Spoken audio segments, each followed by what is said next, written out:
Hi everyone, I know you are watching this content to accompany your sleep. So before we start, I want to know where you are watching from and what time you are watching. Also, don't forget to like, comment, and subscribe. Let's jump straight into the story. Story 1. In April 2000, the small town of Richmond, located in the heart of Virginia, was shaken by a brutal and highly publicized murder that would captivate the nation.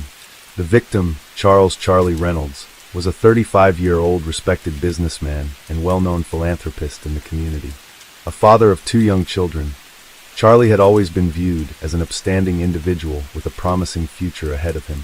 His untimely death, however, was not a random act of violence. It was the result of a carefully calculated plan set in motion by someone who had been lurking in the shadows of his life for much longer than anyone could have anticipated. The morning of April 15th began like any other in Richmond.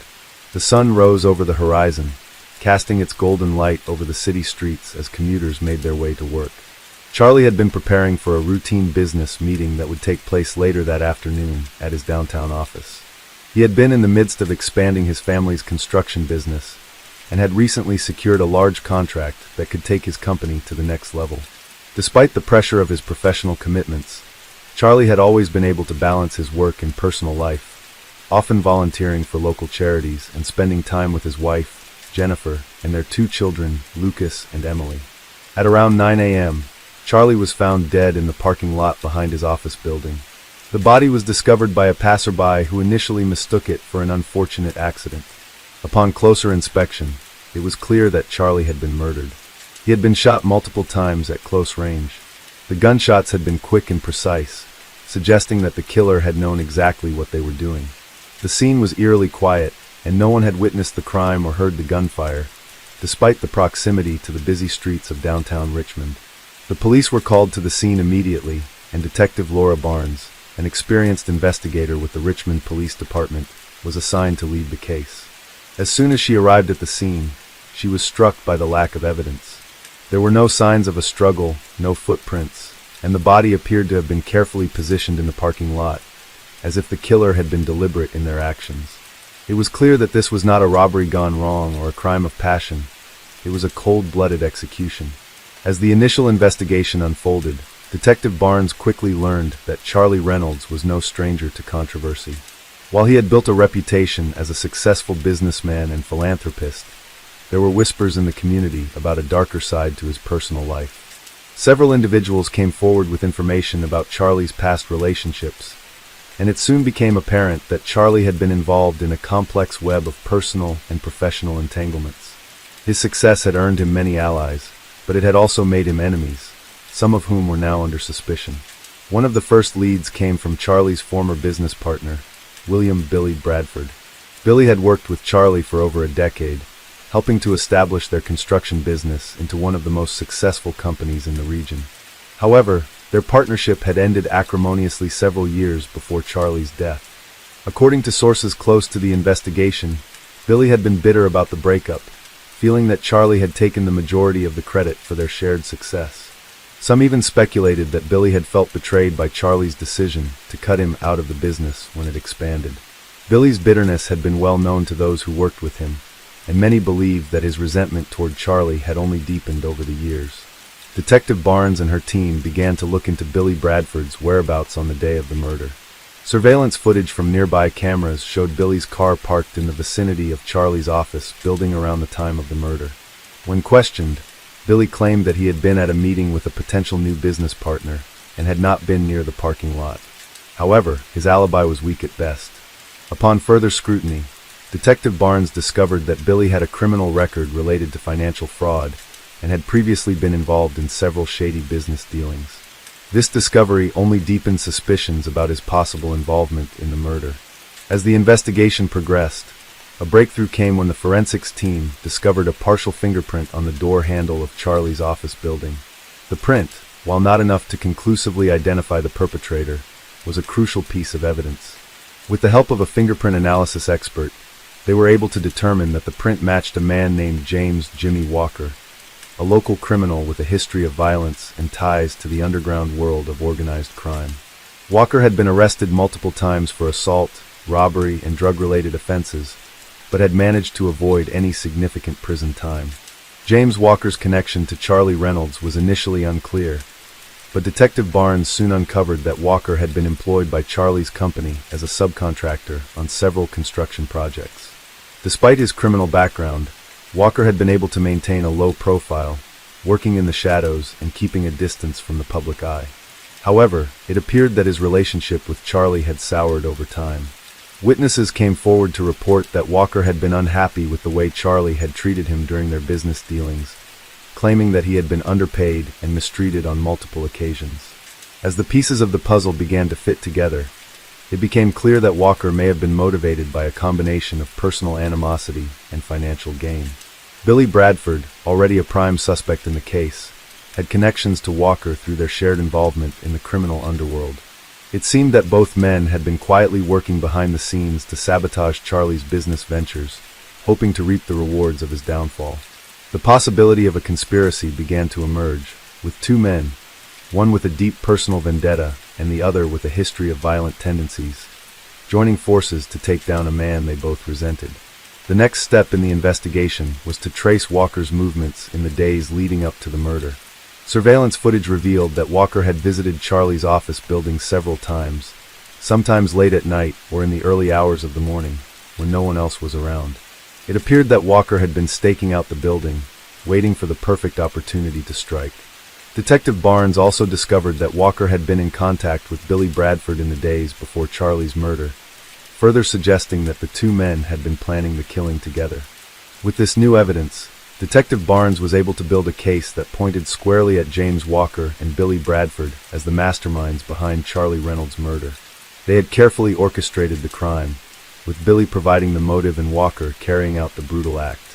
Their plan had been cold and calculated, and it appeared they had hoped that the murder would be deemed the result of a business dispute gone wrong. The investigation was far from over, but the pieces were falling into place. Detective Barnes knew that the next step would be to gather enough evidence to arrest both men. However, as she prepared to make her move, she also understood that this case would be one that would stay with her forever. The murder of Charlie Reynolds had been shocking, not just because of the brutality of the act, but because of the way in which two men, once tied to him through business and personal dealings, had turned on him so violently. The next chapter of the investigation would involve piecing together the full extent of the conspiracy. But for now, Detective Barnes had one goal: to ensure that justice was served for Charlie Reynolds and his family, whose lives had been forever changed by the greed and resentment of two men who had been willing to destroy everything for the sake of revenge. Detective Barnes had a sense of urgency, knowing that the deeper she delved into this case, the more complex it became. The investigation into Charlie Reynolds' murder was no longer just about finding a killer. It had grown into a web of deceit, betrayal, and hidden motives.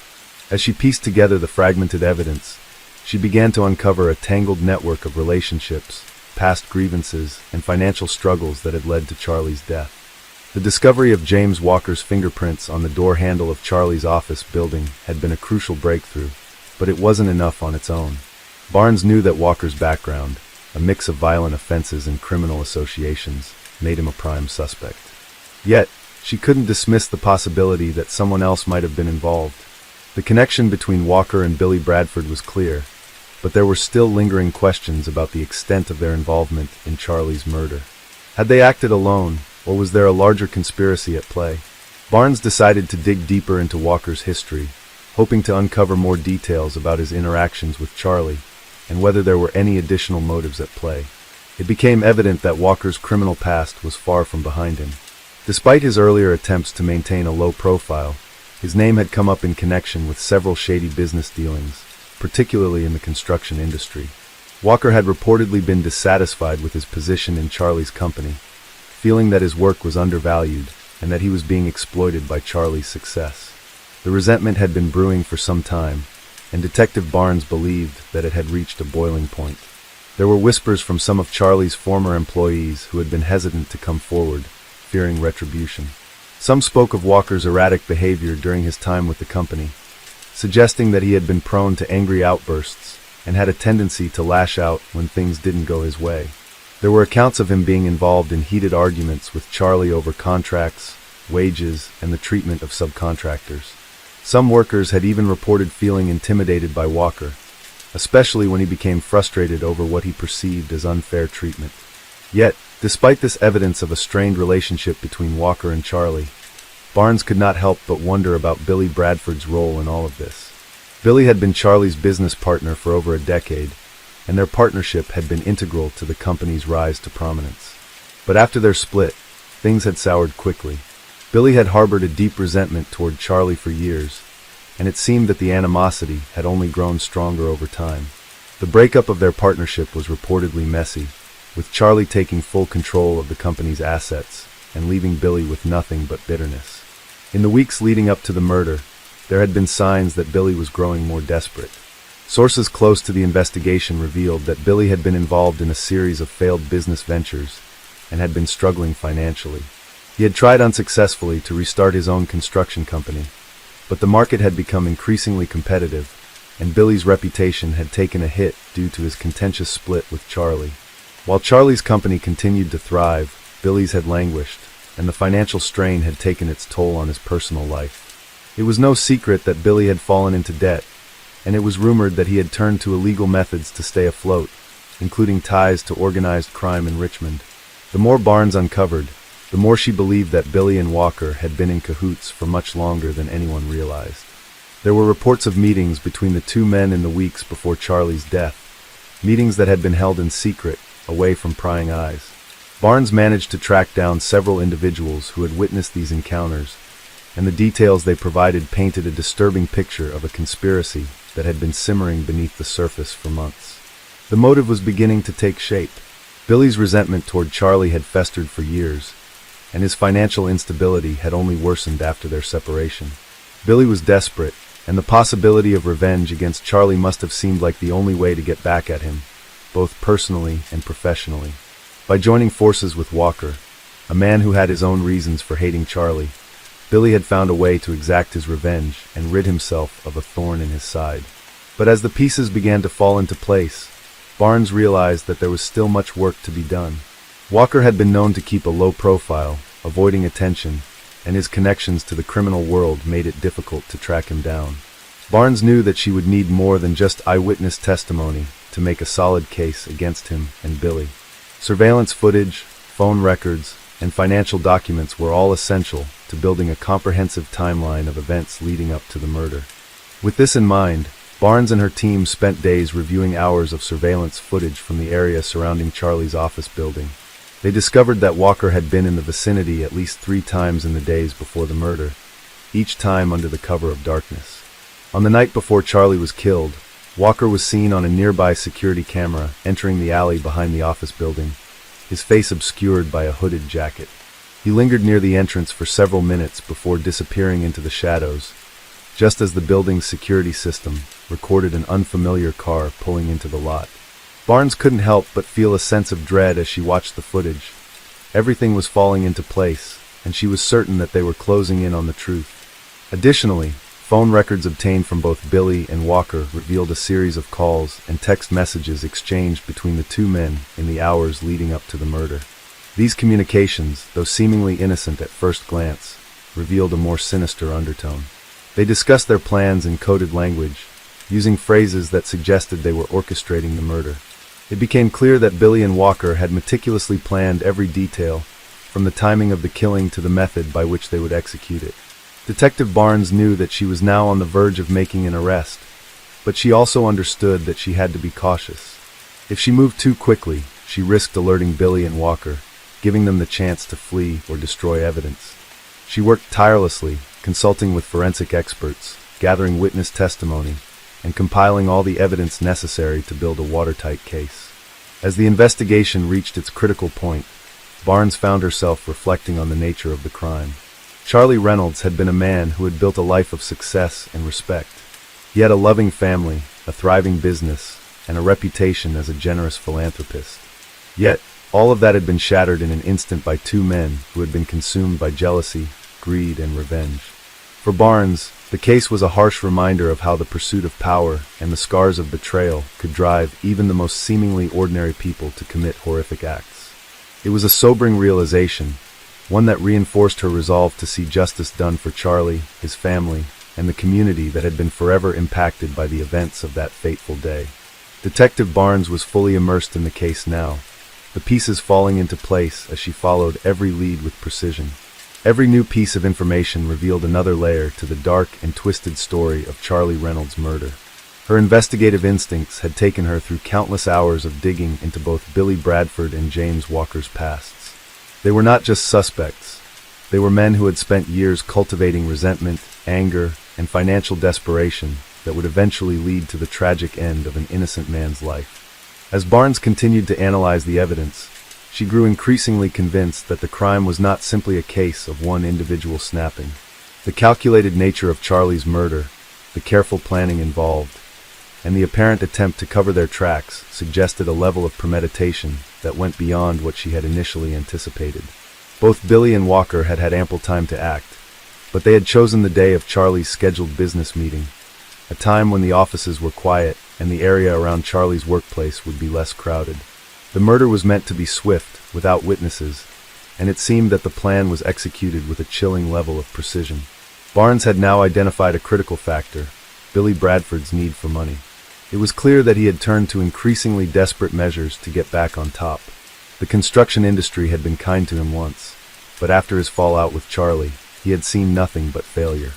He had invested money into risky ventures, hoping to make a profit, but his plans had backfired. The financial strain had pushed him further into debt. One person who had been willing to talk on the record, a former associate of Billy's from the construction world, revealed that Billy had been on the edge for months, speaking to anyone who would listen about taking revenge on Charlie for what he had done to him.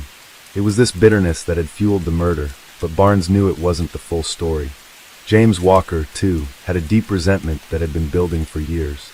He had worked for Charlie's company as a subcontractor, his position as a construction laborer putting him in close contact with Charlie, but never quite on the same level. Walker had always felt like he was on the periphery, looking in at Charlie's success and his ability to command respect in the industry. According to multiple sources, Walker had been vocal about his feelings of being underappreciated and treated unfairly, both by Charlie and by others in the company. It was this simmering frustration that had given way to violence. But Barnes had more to uncover. There was a strange feeling that something bigger was at play, as if the murder wasn't merely the result of personal vendettas and broken friendships. The timing of the killing, the day of Charlie's important business meeting, suggested that there had been a deeper understanding between Billy and Walker, and that they had both been aware of just how critical this particular moment in Charlie's life was. In addition, Barnes started to suspect that someone had been assisting them from the shadows. It was almost as though there had been an orchestrated effort behind the scenes, not just from two disgruntled men, but possibly from others in their circle. Could it be that someone had been financing or enabling them? Someone who stood to gain something from Charlie's downfall? The breakthrough came when Barnes focused on the financial records. The more she analyzed Billy and Walker's past transactions, the clearer it became that there had been money moving between their accounts in the months leading up to the murder. Billy had transferred a significant sum to Walker, an amount that seemed unusual given their strained relationship. The transfer was not noted as a loan or repayment for services rendered. It was simply listed as payment for services. There was a vague description attached, but it was too vague for Barnes to ignore. It was clear that this was no ordinary business transaction. Barnes knew that she had to dig into the origins of this payment. She worked with forensic accountants and soon discovered that this particular transaction had been the result of a private loan from a third party. The lender was anonymous, but the amount transferred was substantial, far more than Billy had the means to repay at that time. This discovery shifted the investigation in an entirely new direction. It was possible that there was a financial backer involved, someone who had been pulling strings from the shadows to ensure that Charlie Reynolds' empire would collapse. As the investigation continued, Barnes and her team worked tirelessly to trace the origins of this loan. They quickly narrowed it down to a small group of wealthy investors in the area who had been involved in the construction business, but had been frustrated with Charlie's monopolistic hold on the industry. These individuals were known for their ruthless tactics, and it seemed increasingly likely that they had been using Billy and Walker as pawns in a larger scheme to eliminate Charlie, thus opening up opportunities for themselves. The deeper Barnes dug, the more she realized how deeply Charlie Reynolds' success had unsettled people in the industry. He had made a name for himself through hard work and fair deals, but his growing influence had threatened the status quo. As his business expanded, he had inadvertently made enemies in the world of construction and finance. Some of these people had begun to view Charlie as a threat to their own livelihoods, believing that if Charlie continued to rise, they would be left behind. It was these individuals who had quietly supported Billy and Walker, giving them the financial resources they needed to carry out the murder. Despite this revelation, the investigation was still not complete.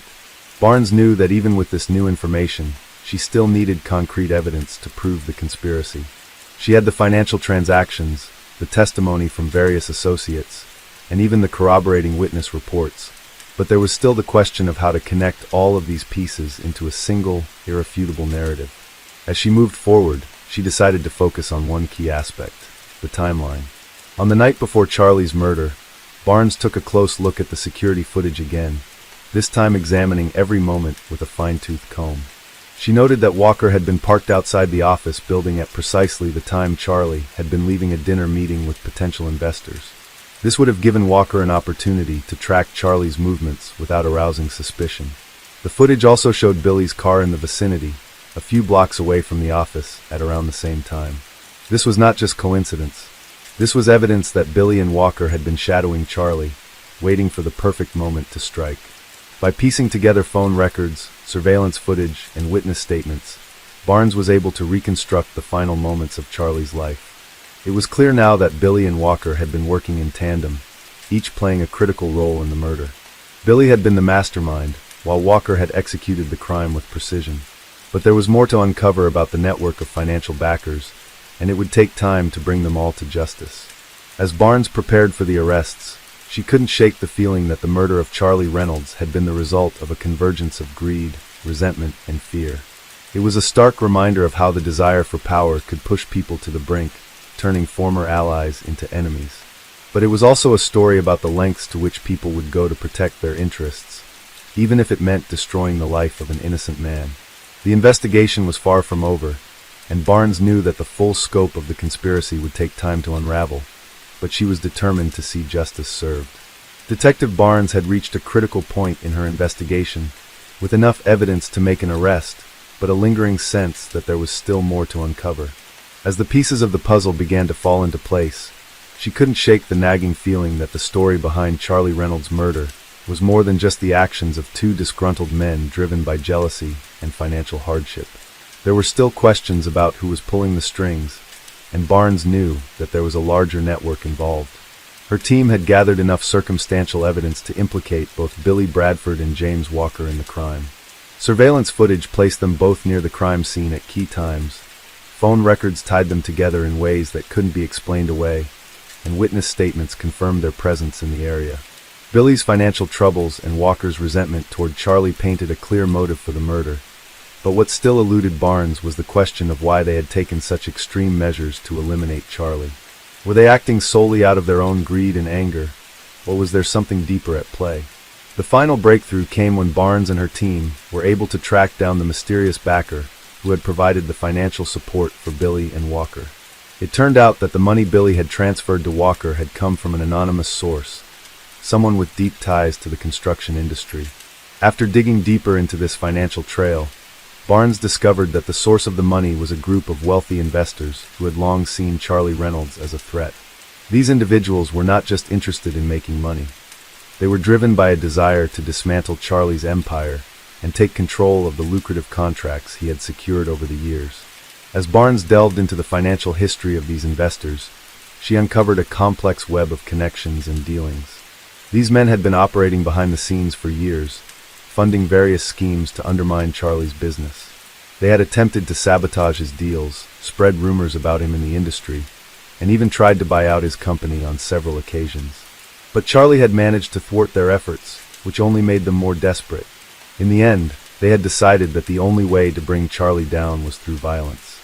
The investors had enlisted Billy and Walker to carry out their plans, offering them money and resources to make sure the job was done right. Billy, whose bitterness toward Charlie had been building for years, had jumped at the opportunity to exact revenge. Walker, whose anger had festered over his years of working for Charlie, saw this as his chance to finally get rid of the man he blamed for his failures. Together, they had meticulously planned the murder, timing it to coincide with Charlie's scheduled meeting with potential investors. a meeting that was meant to solidify Charlie's position as one of the most influential figures in the construction industry. Barnes could now see how the pieces fit together. Billy and Walker had been pawns in a larger scheme, manipulated by powerful men who had the resources to orchestrate a murder and cover their tracks. They had taken advantage of Billy's desperation and Walker's rage, using them as tools to eliminate Charlie and take over his business empire. But even as Barnes uncovered more about the investors' involvement, she realized that this case was far from over. The arrest of Billy and Walker was only the beginning. As she prepared to bring them in for questioning, Barnes knew that she needed to take down the individuals who had orchestrated the murder from the shadows. The wealthy investors who had funded the plot needed to be held accountable for their role in Charlie's death, and Barnes was determined to make sure they faced justice. It wouldn't be easy. These men were powerful, and they had the means to fight back, but Barnes was resolute. She knew that the key to taking them down lay in the financial records, the phone calls, and the witness testimony that had already painted a damning picture of their involvement. In the days following Billy and Walker's arrest, Barnes and her team continued to press forward. They conducted a series of interviews with those close to the investors, hoping to gather more information about their role in the conspiracy. Slowly but surely, the investigation began to unravel the full extent of the plot. The network of individuals who had been involved in the planning and execution of the murder was vast, stretching across multiple industries and regions. Barnes learned that these investors had been working together for years, using their wealth and influence to manipulate the construction industry for their own gain. As the investigation progressed, Barnes was faced with a moral dilemma. She had seen firsthand how greed and ambition could drive people to commit unspeakable acts, and she was determined to ensure that those responsible for Charlie's murder would not escape justice. But as she uncovered more about the investors' reach and their connections to other powerful figures, she began to understand the full scope of the corruption that had allowed this crime to take place. The web of deceit and manipulation ran deep, and Barnes knew that bringing these individuals to justice would require more than just evidence. It would require courage and determination. In the end, the case of Charlie Reynolds' murder was not just about the loss of one life, but about the larger forces at play in an industry driven by greed, power, and betrayal. It was a story of how ambition could cloud judgment, how personal vendettas could be used to manipulate others, and how a network of wealthy individuals could use their influence to take down those they saw as obstacles to their success. But it was also a story of resilience, the resilience of those who refused to turn a blind eye to injustice, and the determination of those who fought to expose the truth. Barnes knew that the fight was far from over. The conspiracy behind Charlie's murder was vast, and there were still many people who had yet to be held accountable for their actions. But she also knew that, with each step she took, she was getting closer to uncovering the full truth. And in the end, that was all that mattered: justice for Charlie, justice for his family, and justice for the victims of those who thought they could hide behind their wealth and power. As Barnes stood in front of the courthouse, ready to present her findings, she felt a sense of resolve. She had seen the dark side of human nature, but she had also seen the strength of those who fought to make things right. Charlie Reynolds may have been gone, but his story would not be forgotten. It would serve as a reminder that even in a world where money and power often ruled, the truth had a way of coming to light. And as long as there were those willing to fight for it, justice would always find a way to prevail. Story 2. In April 2000, the city of Seattle was rocked by the brutal and senseless murder of 23-year-old university student Heather McDonald. Heather had been a promising young woman with a bright future ahead of her. She had recently graduated with honors from the University of Washington, where she majored in psychology and was preparing to begin a career in counseling. Heather's life was taken violently, leaving her family and friends in shock and disbelief. The case began when Heather's body was discovered late one evening by a passerby along a quiet stretch of the Burke-Gilman Trail, an area frequented by joggers and cyclists. The discovery was gruesome. Her body had been left in a wooded area just off the path, hidden by overgrown brush and debris.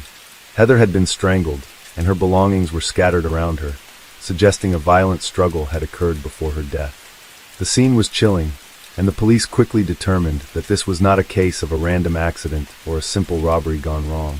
The brutal nature of the crime indicated something far more sinister. Detective Karen Montgomery, a seasoned investigator with the Seattle Police Department, was assigned to the case. She had seen her fair share of murders, but there was something particularly unsettling about Heather's death. The victim's life had seemed so full of promise, and now she was gone. The first step was to gather information about Heather's life, who she had been, who her friends were, and what circumstances could have led to her untimely death. Montgomery began by interviewing Heather's roommates. They described her as a kind and generous person, someone who was deeply committed to her studies and to helping others. Heather had been an active member of the university's counseling group, and she had even volunteered at a local community center, helping at-risk youth. Everyone who knew her spoke of her positive attitude and strong work ethic, making her death all the more difficult to understand. There were no indications that Heather had any enemies, and no one seemed to have any clue why anyone would want to harm her. The investigation soon turned to Heather's relationships, both personal and professional. Montgomery learned that Heather had recently broken off a brief but intense relationship with a man named Paul Jackson. Paul was a fellow student at the university, and though the relationship had only lasted a few months, it had been turbulent. Several of Heather's friends described Paul as possessive and controlling, but Heather had never mentioned any serious problems during their time together. Still, Montgomery couldn't ignore the possibility that Paul's feelings for Heather had turned darker after the breakup. The first major lead in the case came when Montgomery and her team discovered that Paul Jackson had been in the area near the Burt Gilman Trail on the night of Heather's murder. Paul's alibi was shaky, and he had a history of minor criminal activity, including a few arrests related to alcohol and disorderly conduct. Despite this, there was no hard evidence linking him directly to Heather's murder. The investigation continued, with Montgomery and her team searching for any further clues that could shed light on who had committed such a heinous act. Days passed, and the investigation seemed to stall. However, a breakthrough came when a local resident, who had been walking her dog along the trail the morning after the murder, came forward with a critical piece of information. She had witnessed a man behaving strangely in the vicinity of the crime scene on the day before Heather's body was discovered. The witness described the man as tall, wearing a dark jacket and a baseball cap, and acting nervously as he walked in and out of the trees along the trail. The description did not match Paul Jackson, but it was still valuable information. Detective Montgomery carefully reviewed the witness statement and had a composite sketch of the man created. The sketch was widely circulated to the public, hoping someone might recognize the individual. The sketch did not initially produce any leads, but Montgomery remained persistent. She believed that this man was somehow connected to Heather's death, and she was determined to find out who he was. As the investigation moved forward, Montgomery and her team reviewed surveillance footage from nearby businesses, hoping to find any visual evidence that could lead to the identification of the suspect. After days of sifting through footage, they were able to identify the man in the composite sketch entering a nearby convenience store on the night of the murder. He had purchased a pack of cigarettes and appeared to be in a hurry. His face was obscured by the baseball cap, but Montgomery knew this was a crucial lead. The man's movements suggested he was familiar with the area, and the fact that he had been in the vicinity of Heather's body hours before it was discovered indicated a strong possibility that he had been involved in the crime. The investigation took an unexpected turn when it was revealed that the man in the convenience store footage was not a stranger to the police. His name was Eric Donovan, a 28-year-old man with a history of mental health issues and a criminal record. Donovan had been arrested several times over the years for petty theft and vandalism, but there was no record of violent crime associated with his name. He had lived in the Seattle area for several years, often moving between temporary housing arrangements, and had a reputation for being unpredictable and erratic. Police records indicated that Donovan had been in and out of psychiatric institutions over the years, and it was unclear whether he was receiving proper treatment at the time of Heather's murder. Montgomery and her team were quick to track Donovan down. They located him at a local shelter, where he had been staying for the past few weeks. When they brought him in for questioning, Donovan was initially cooperative, but quickly became agitated as the interrogation progressed. He denied any involvement in Heather's death, insisting that he had been nowhere near the Burt Gilman Trail on the night of the murder. However, when the police presented the surveillance footage of him in the convenience store, his story began to unravel. Donovan's behavior during the interrogation was erratic. He became increasingly defensive and inconsistent in his statements, and Montgomery began to suspect that he was hiding something. As the hours wore on, Donovan's resistance started to fade, and he eventually admitted that he had been near the Burt Gilman Trail on the night of Heather's murder. He explained that he had been walking along the trail to clear his mind, but denied any involvement in the crime itself. It wasn't until Donovan's fingerprints were found on a pack of cigarettes near Heather's body that the final piece of the puzzle fell into place. The physical evidence, combined with his inconsistent statements, led Montgomery to conclude that Eric Donovan was indeed responsible for Heather McDonald's murder. It turned out that Donovan had become fixated on Heather after seeing her while walking along the trail in the weeks leading up to the murder. In his delusional state, he believed that Heather was the key to solving his personal problems and that she had somehow wronged him. His mental instability, combined with a history of violent impulses, had led to the tragic and senseless murder. The arrest of Eric Donovan brought an end to the investigation, but it left behind a community devastated by the loss of Heather McDonald. She had been a bright young woman with a promising future, and her death had left a hole in the lives of those who loved her. The case also shed light on the often overlooked issue of mental illness and the danger posed by individuals who, though they may not have a history of violent crime, are still capable of committing terrible acts when their mental state deteriorates. Detective Montgomery's determination had brought closure to the case, but the investigation was a sobering reminder of how fragile life could be. Heather McDonald's murder was a tragedy that left a mark on everyone involved, and it served as a stark reminder of the dangers that lurked just beneath the surface of everyday life. While justice had been served, the pain of losing someone so young and full of potential would never fully heal. The case of Heather McDonald would haunt the city of Seattle for years to come, and Detective Montgomery would always carry the weight of it with her as a reminder of the complexities and darkness that can hide behind a seemingly ordinary face. As Detective Montgomery continued her investigation, she realized that while Eric Donovan was emerging as the prime suspect, there were still several unanswered questions. Donovan's erratic behavior during the initial questioning left her feeling unsettled, and she knew that understanding his motivations was crucial to unraveling the truth. As she pieced together the fragments of evidence, Montgomery found herself digging deeper into Donovan's past, hoping that the key to understanding his actions lay hidden somewhere in his history. Montgomery and her team scoured through Eric Donovan's criminal and psychiatric records. They discovered that he had been diagnosed with schizophrenia during his late teens. Over the years, Donovan had been in and out of various psychiatric facilities for treatment, but it was clear that his mental health had deteriorated, especially in the months leading up to Heather McDonald's murder. According to his records, Donovan had been discharged from a mental health facility just a few weeks prior to Heather's death. At the time, his doctors had warned that he might not be stable enough to live independently, but Donovan had insisted on leaving, citing that he could manage his condition on his own. The fact that Donovan had recently been released from psychiatric care was a red flag.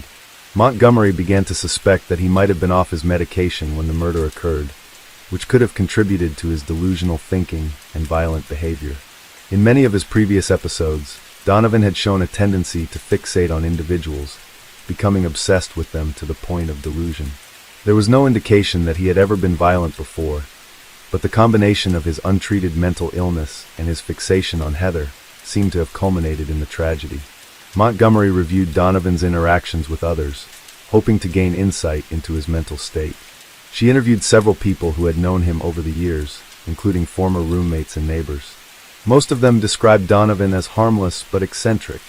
He was known to have bouts of strange behavior, such as talking to himself and claiming to hear voices, but he had never shown signs of being dangerous.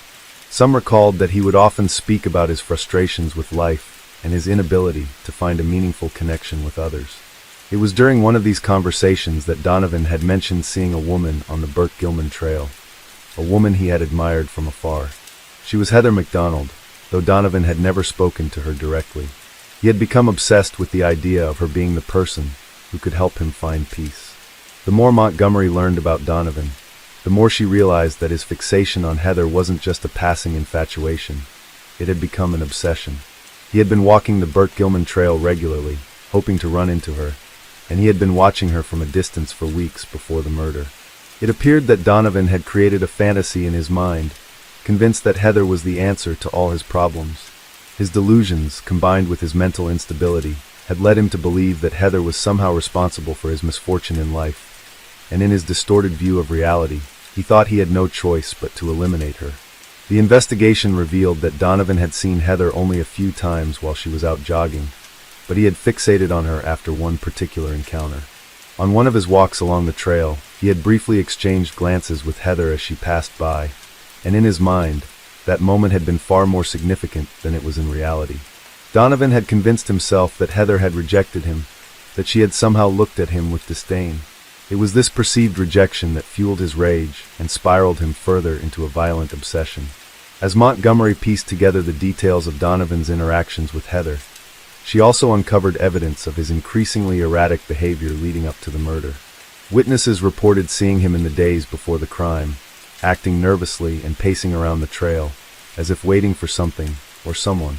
It became clear that he had been lurking in the area, hoping for an opportunity to confront Heather. His delusions had taken a dark turn, and it seemed that he had come to believe that he needed to eliminate the source of his frustration, Heather herself. The morning of Heather's murder, Donovan was seen by a few joggers walking along the trail. He had been in the area for hours before the crime took place, and it appeared that he had been waiting for the right moment to strike. At around 10 a.m., Heather had arrived at the trail as part of her usual morning jog. Donovan, who had been watching her from behind a row of trees, suddenly approached her. Witnesses later described seeing him walk toward her, speaking to her in a soft, incoherent manner, though none of them could hear the exact words. Some believed that he had tried to engage her in conversation, but Heather had likely felt uncomfortable and tried to move past him quickly. It was unclear exactly what happened in the moments that followed, but it was evident that Donovan's delusions had overtaken his rational thinking. He had believed that Heather was mocking him, that she had refused to acknowledge him.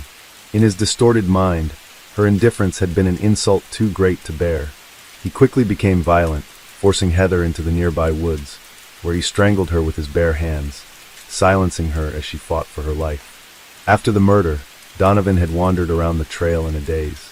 He discarded his jacket and threw the pack of cigarettes he had purchased earlier near Heather's body in an attempt to cover his tracks. He left the scene in a state of confusion, unable to comprehend the gravity of what he had done. The next few days were a blur for Donovan. He was both terrified and strangely detached from the reality of his actions.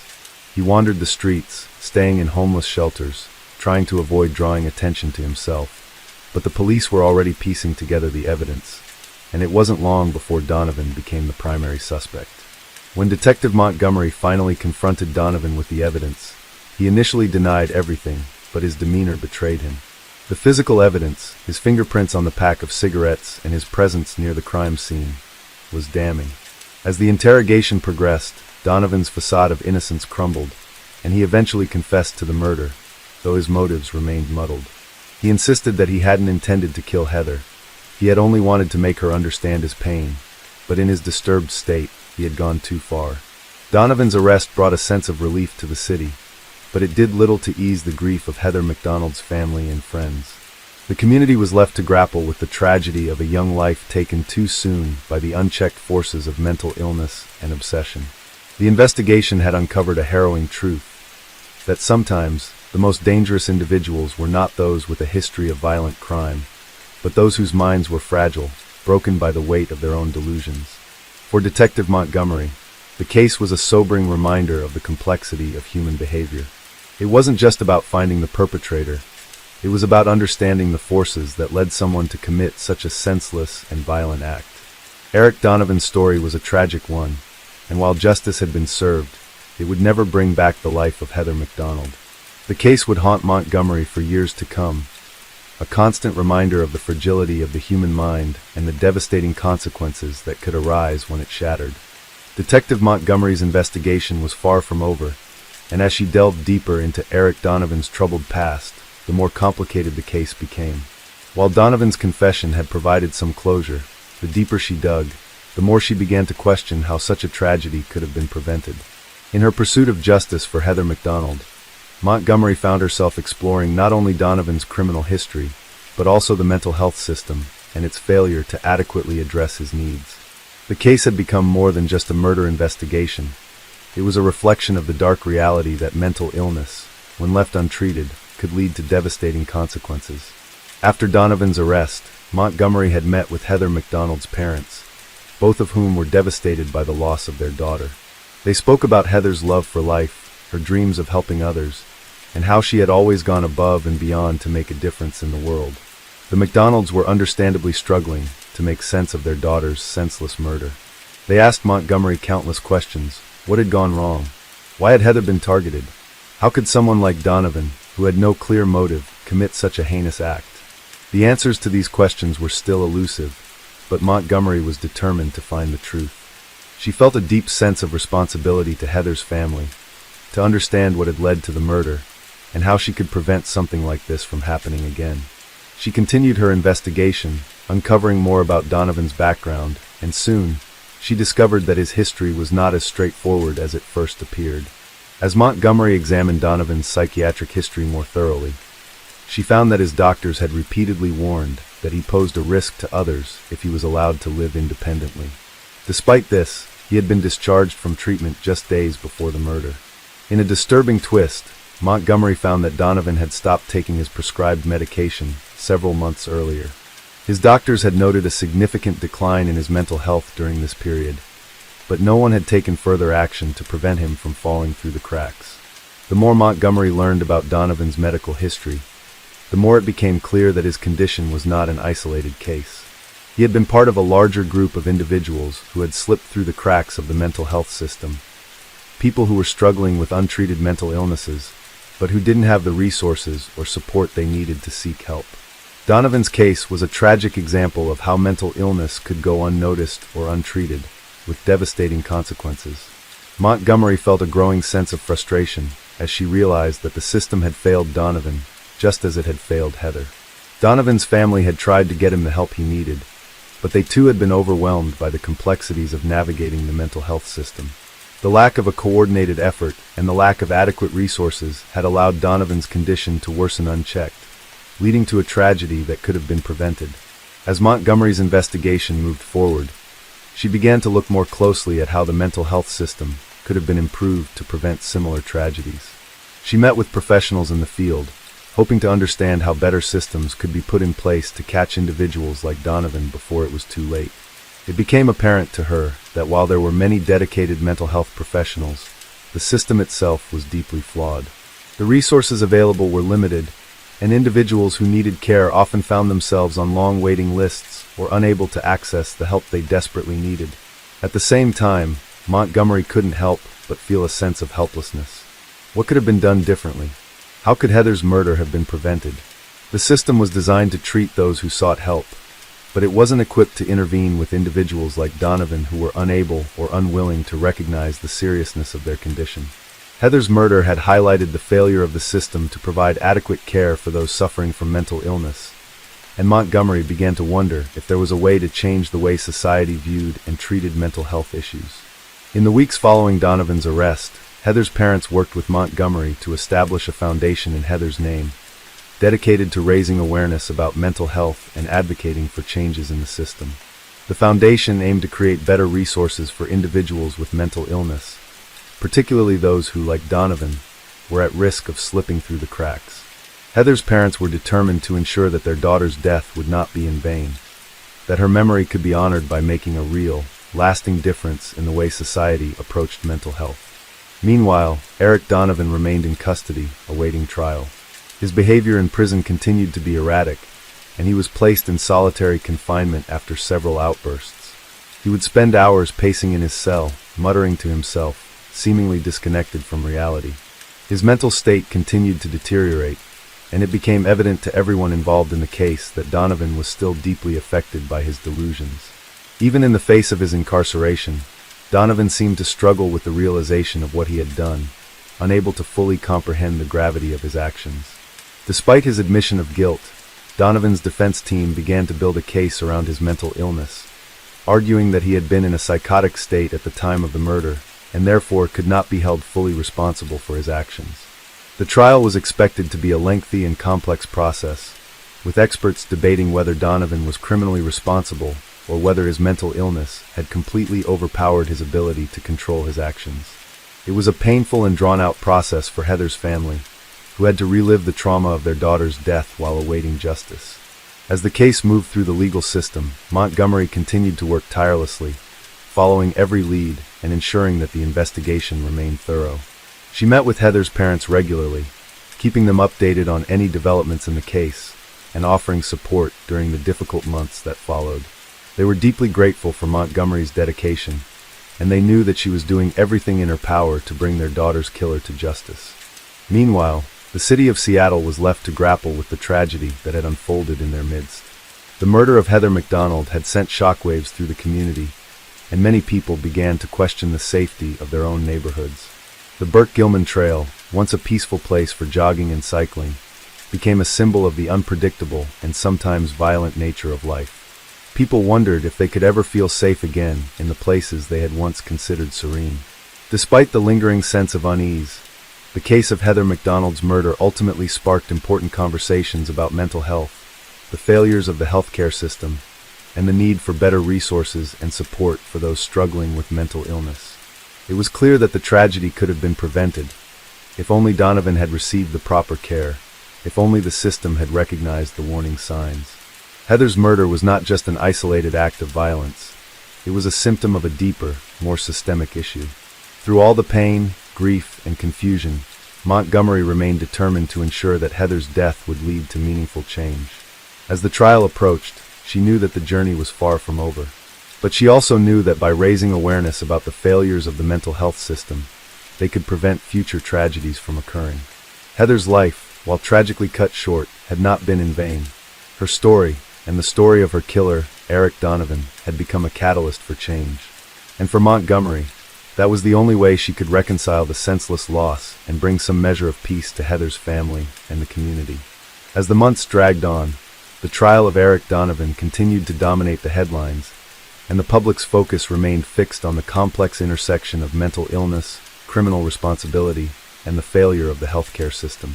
Heather McDonald's death, though painful, had given rise to a growing dialogue about how society treats individuals suffering from severe mental health conditions and the widespread lack of adequate support for those at risk of falling through the cracks. In the midst of the ongoing legal battle, Detective Montgomery found herself reflecting more deeply on the case, its broader implications, and what it had taught her about the world she worked in. Montgomery spent many nights reviewing the case files and the evidence she had gathered. Despite the confession, she felt a profound sense of dissatisfaction. There was no real closure, no way to bring Heather back, and even the conviction of Donovan, though a step toward justice, could not undo the irreversible damage that had been done. In her mind, she began to focus less on Donovan and more on the system itself. How many other people like him were out there, untreated and alone, and how many more tragedies could be avoided with a more compassionate, well-funded approach to mental health care. She thought back to the interviews she had conducted with Heather's parents, whose pain seemed as fresh as the day they had learned of their daughter's death. They had become advocates for mental health reform, working with Montgomery to create a memorial fund in Heather's name. The Heather McDonald Foundation was established with the aim of raising awareness about the need for better mental health care, more resources for those in need, and greater understanding within society about the challenges faced by individuals suffering from conditions like schizophrenia. It was a small victory for Heather's family in the wake of their immense loss, but Montgomery knew it was just the beginning. The trial continued to wind through the courts, with a defense team that was relentless in arguing that Donovan's actions had been the result of his untreated mental illness.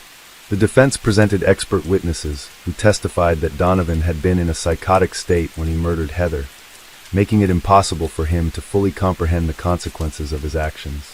Montgomery watched as the legal proceedings unfolded with growing unease, as the courtroom became a battleground over mental health diagnosis and the intricacies of determining criminal responsibility. Meanwhile, Donovan's mental state continued to deteriorate in custody. The prison reports were disturbing. He had begun to show signs of paranoia, claiming that he was being watched by invisible forces. He would speak to himself in an incoherent manner, muttering about his distorted perceptions of reality. Montgomery knew that Donovan's condition was severe, but what disturbed her the most was that his symptoms were a direct result of a broken system. Donovan had once been given a chance at recovery, but that chance had slipped away when the system failed him. The more she learned about Donovan's history, the clearer it became that his spiral into violence could have been averted if he had received the care he needed earlier. The trial eventually reached its conclusion, with Eric Donovan being convicted of second-degree murder due to the substantial evidence of his mental illness at the time of the crime. The judge acknowledged Donovan's mental state, but in the end, the sentence was one of both imprisonment and psychiatric care. It was a bittersweet resolution for Heather's parents, who had hoped for something more definitive, but understood that Donovan would never be free from the grip of his mental illness. He would spend the rest of his life in a psychiatric institution, a place where he could receive the care he had so desperately needed all along. For Detective Montgomery, the case had left an indelible mark on her conscience. She continued to work tirelessly, but her approach to law enforcement had changed. No longer did she see her job as merely solving crimes. She now saw it as an opportunity to shed light on the deep systemic issues that affected so many lives. Montgomery became an advocate for mental health reform, speaking publicly about her experiences with the case and urging for better funding for mental health services, more community-based programs, and stricter oversight of the release of mentally unstable individuals. She knew that her work would not stop with the conviction of one man. It had to be part of a larger, sustained effort to make sure that tragedies like the one Heather had suffered would not be repeated. As the months turned into years, Montgomery continued to honor Heather's memory, and she stayed in close contact with Heather's family, who had become her friends. The Heather McDonald Foundation grew in influence, raising both funds and awareness for causes related to mental health. It was a long and often frustrating road, but Montgomery took solace in knowing that Heather's death had not been in vain. Through the foundation, the McDonalds were able to provide grants for research, fund programs for families coping with mental illness, and offer scholarships for students pursuing careers in mental health care. They were determined to ensure that their daughter's legacy would live on in a way that could truly make a difference in the lives of others. On the anniversary of Heather's death, the foundation held an annual event, and Montgomery would attend every year, standing by the McDonalds as they remembered their daughter. It was at one of these events that Montgomery was approached by a young woman who had once been a client of one of the foundation's mental health programs. The woman, who had struggled with her own battle with schizophrenia, thanked Montgomery for her work and for helping bring attention to the importance of treating those with mental health disorders with the compassion and respect they deserved. She spoke of how the foundation had given her hope and how she had been able to get the care she needed because of the efforts of Montgomery and the McDonalds. It was moments like these that reminded Montgomery why she had chosen to pursue this line of work. The case had changed her life, but it had also had a profound impact on the lives of so many others. Heather McDonald's legacy was not one of pain and loss alone. It was also one of hope, advocacy, and change. Montgomery, though still haunted by the tragedy, knew that she had been part of something larger than herself, something that had the potential to make a real difference in the world. As the years passed, Donovan's name faded from the headlines, his life largely confined to the psychiatric facility where he would remain for the rest of his days. But for Montgomery, the case would never be forgotten. She carried the lessons of Heather McDonald's death with her, striving every day to make the world a better, safer place for those who needed help the most. The story of Heather, of Donovan, and of the broken system that allowed such a tragedy to unfold was one that would remain with her forever, fueling her dedication to a cause that, in the end, was about more than just solving a murder. It was about making sure that no one else would have to suffer the same fate. Story 3. In the year 2000, one of the most infamous robberies in American history took place in a small town in Pennsylvania. The robbery, later known as the Midtown Heist, would become a case that both the local police and FBI would struggle to crack for years. It began on an unassuming Tuesday morning in late March, when a masked man entered a local bank in the heart of downtown. The man, later identified as Rick Daniels, had spent weeks planning the robbery meticulously. He knew that this particular branch, while often bustling, had a minimal security presence compared to the larger banks in the area. It was the perfect target for what he had in mind. Rick Daniels had never been in trouble with the law before, and on the surface, he appeared to be an ordinary man, a middle-aged, nondescript man who worked as a carpenter and lived a quiet life in a modest home on the outskirts of the town. However, Daniels had long been struggling with debts and a history of gambling, which had gradually begun to spiral out of control. After exhausting all his resources and even resorting to borrowing from friends and family, Daniels saw only one way out: he would rob a bank. The day of the robbery arrived, and Daniels entered the bank dressed in a dark coat and sunglasses, hiding his face behind a black mask. Armed with a .45 caliber handgun, he immediately made his way to the teller's counter. He was calm, almost eerily so, as he handed over a note demanding cash, which he wrote in advance. The note was simple, fill the bag with cash. No alarms. No one gets hurt. It was clear from the moment he spoke that Daniels had rehearsed his lines and knew exactly what to do. The bank was relatively quiet that morning, and there were only a handful of customers in line, none of whom realized the gravity of the situation until it was too late. Daniels' tone remained measured as he barked at the tellers to comply with his demands.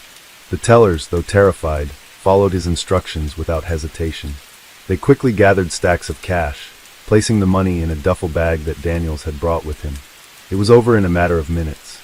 As the tellers handed him the last of the money, Daniels grabbed the duffel bag and made his way toward the exit. As he walked out the door, he glanced back at the bank's security camera, momentarily making eye contact with the lens. It was a brief moment, but it would later become a crucial detail in the investigation.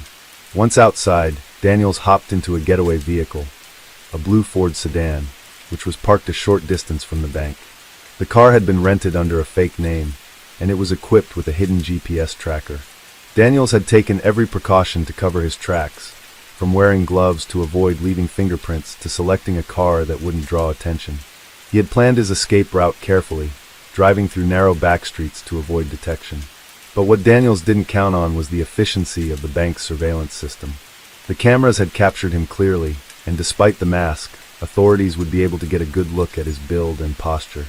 The robbery shocked the small town, as it was one of the first major crimes of its kind to occur in years.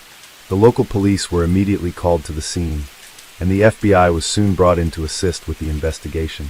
The small-town police department, though experienced, didn't have the resources or expertise to handle such a high-profile case on their own, and they knew that this would be no ordinary robbery. Detective Emily Hayes, a seasoned investigator with the FBI, was assigned to the case. She quickly arrived at the bank, where she was briefed by local officers. Hayes was no stranger to robberies, but this one was unique. The robber had been methodical, leaving little in terms of evidence or clues. The bank's surveillance footage, while useful, didn't provide any clear identifiers. There was no indication that Daniels had been a repeat criminal, and there was no pattern to suggest he had committed similar crimes in the past. The robbery seemed like the work of a man who had no prior criminal history, someone who had planned carefully and executed the crime with cold precision. Hayes and her team immediately began reviewing the security footage in greater detail. The footage was grainy, but they were able to enhance some of the frames. They focused on the man's posture and movements as he entered and exited the bank. He was cautious, but not panicked, as though he had done this before. There was a brief moment when the camera caught him glancing at the lens, and although his face was obscured by the mask, Hayes couldn't shake the feeling that there was something familiar about his demeanor. She wasn't sure what it was, but it seemed like more than just a random robbery. The investigation led Hayes to focus on Daniel's personal life. She learned that he had lived a relatively quiet existence in the town, working as a carpenter and maintaining a low profile. There was little to suggest that he was involved in anything criminal, which made the robbery all the more puzzling. She began to uncover the financial troubles Daniels had been facing, including a mounting gambling debt that had been spiraling out of control for months. It became clear that Daniels had not planned this robbery on a whim. It was a desperate act, born out of sheer financial need. As Detective Hayes and her team dug deeper into Daniel's life, they discovered that he had been under increasing pressure, losing money on poker games and other bets. His gambling addiction had grown so severe that it had begun to impact his ability to provide for his family. Daniels had tried to hide his problems from his wife, but she eventually discovered the extent of his debts. When confronted, Daniels became defensive, and his wife threatened to leave him if he didn't seek help. It was around this time that Daniels hatched the plan for the robbery. He saw it as his only way out, a quick and easy solution to his financial troubles. Hayes couldn't help but feel a twinge of sympathy for Daniels as she learned about his struggles. While she couldn't excuse his actions, she understood the desperation that had driven him to commit the crime. In some ways, Daniel's story was a tragic reflection of the pressures and temptations that many people faced, particularly those struggling with addiction. But sympathy wouldn't solve the case. Hayes knew that finding Daniels and bringing him to justice was the only way to prevent him from committing another crime. The FBI's resources were now fully dedicated to locating him, and as the investigation progressed, they discovered more details about his escape route. The GPS tracker on the rented getaway car had been activated shortly after the robbery, and authorities were able to track its movements in real time. However, Daniels had anticipated this move, and by the time the FBI located the car, it had already been abandoned, with no sign of him in the area. With no clear leads and Daniels nowhere to be found, the investigation entered a new phase. Detective Hayes and her team shifted their focus to the larger network of people Daniels might have interacted with, his friends, his colleagues, and anyone who might have known about his financial problems. But each lead turned up empty, and the case seemed to stall. The robbery itself had been a success for Daniels, but the aftermath was quickly unraveling as the FBI closed in. As the days turned into weeks, it became clear that finding Rick Daniels would not be as easy as they had hoped. The investigation continued to evolve as the FBI expanded its efforts across the state, launching a full-scale manhunt for Rick Daniels. Detective Hayes and her team were now focused on piecing together every detail about his life, his habits, and his social connections. Despite the immediate success of the robbery, Daniels' lack of a criminal history and the almost perfect execution of the crime made him a particularly elusive suspect. For every lead they followed, the trail seemed to grow colder, and Hayes couldn't shake the sense that Daniels was always one step ahead. The rented getaway vehicle was a key piece of evidence. After abandoning it in a remote area outside of town, Daniels had presumably hitchhiked or made his way to a new location. The car, which had been discovered several miles from the bank, had been wiped clean of any fingerprints or traceable evidence. There were no witnesses who had seen him leave the car, and it had been parked in a manner that suggested Daniels knew exactly what he was doing, carefully positioning the vehicle so it would be hard to spot from a distance. This level of careful planning seemed to indicate that Daniels had been planning the robbery for some time, perhaps longer than anyone had anticipated. The FBI soon learned that Daniels had used a variety of different methods to cover his tracks. The GPS tracker had been the only reason they were able to locate the car at all, but once they tracked it to its final destination, Daniels had been nowhere to be found. The car had been left in a densely wooded area near an industrial park, but there were no signs of struggle or haste. He had simply disappeared. Detective Hayes reviewed every moment of the bank's surveillance footage again, this time with a heightened sense of urgency. She studied the way Daniels moved, his deliberate gait and confident stride as he walked to the teller's counter. She noticed how his hands never shook, how his movements were steady, despite the high-pressure situation. It was as though he had done this before, even though there was no evidence to suggest he had ever been involved in any previous criminal activity. This nagging feeling of familiarity, of something hidden just out of reach, kept haunting Hayes. She made a mental note to look more closely into Daniels' background, particularly his past employment. While Daniels was a carpenter by trade, Hayes wondered if he had been involved in any other illicit activities. The more she dug into his work history, the more she began to uncover small inconsistencies in the details Daniels had provided. He had, it seemed, taken odd jobs for various people in different towns in the months leading up to the robbery, and some of the work had been paid in cash. While this was not inherently suspicious, the sheer volume of cash transactions made Hayes wonder if Daniels had been involved in something else, perhaps a network of people who had helped him plan the robbery. As the weeks passed, the case began to stretch out with few developments. Hayes and her team were growing increasingly frustrated.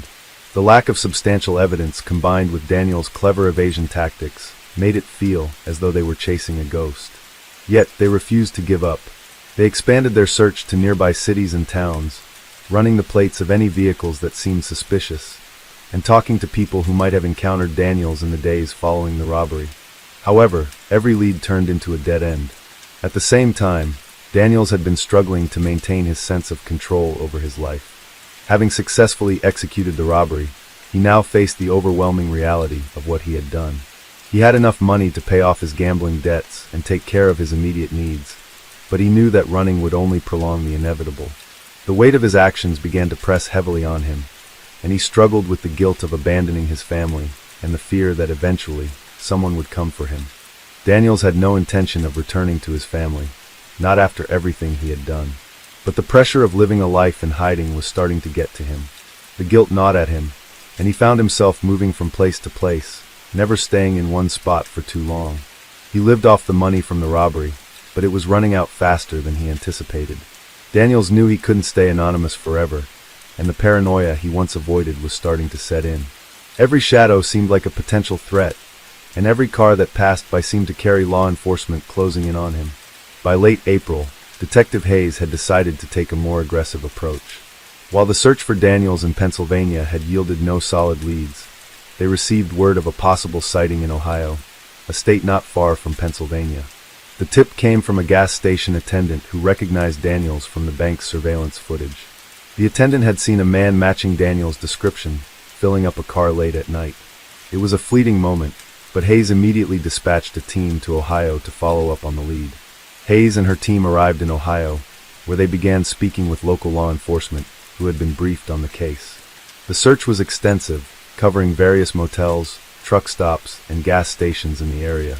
Despite this, they still had no direct confirmation that Daniels was in Ohio, but they worked tirelessly, scanning through every piece of information they could find. The breakthrough came when they reviewed a series of nearby surveillance cameras. A man matching Daniels' description was seen entering a small diner late at night, just a few miles from where the gas station attendant had seen him. The camera footage was grainy, but the figure's posture and gait were unmistakable. This new lead sparked a renewed sense of hope in the investigation. Hayes immediately directed her team to that diner, where they began questioning the staff. The staff had not remembered Daniels specifically, but several recalled seeing a man who appeared nervous and out of place. One of the employees reported that the man had paid for his meal with cash, making no effort to hide his transactions. The fact that Daniels had chosen a place so close to where he had been spotted earlier seemed to suggest that he was growing more careless with time. The next morning, Hayes and her team reviewed every known route that Daniels could have taken, carefully mapping out the locations where he might have gone next. Based on the diner's proximity to a local highway, Hayes suspected that Daniels might have been planning to travel further east, possibly toward the coast.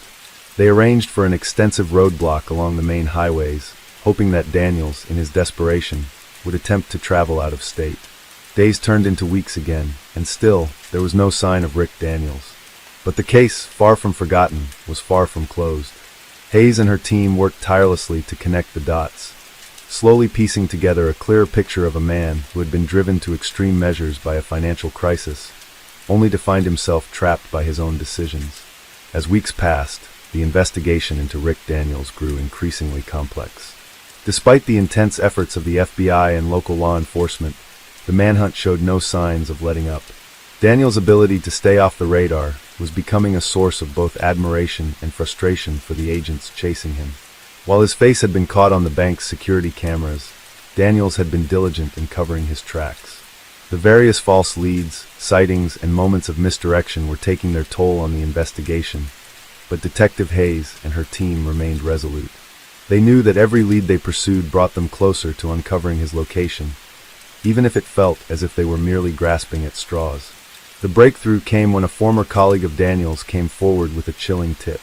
It had been a simple conversation between friends at a bar, the kind that could easily be dismissed if not for the peculiar detail that caught Hayes' attention. Daniels had made a passing comment to his colleague about needing to disappear for a while, though at the time, it seemed more like idle chatter than a serious confession.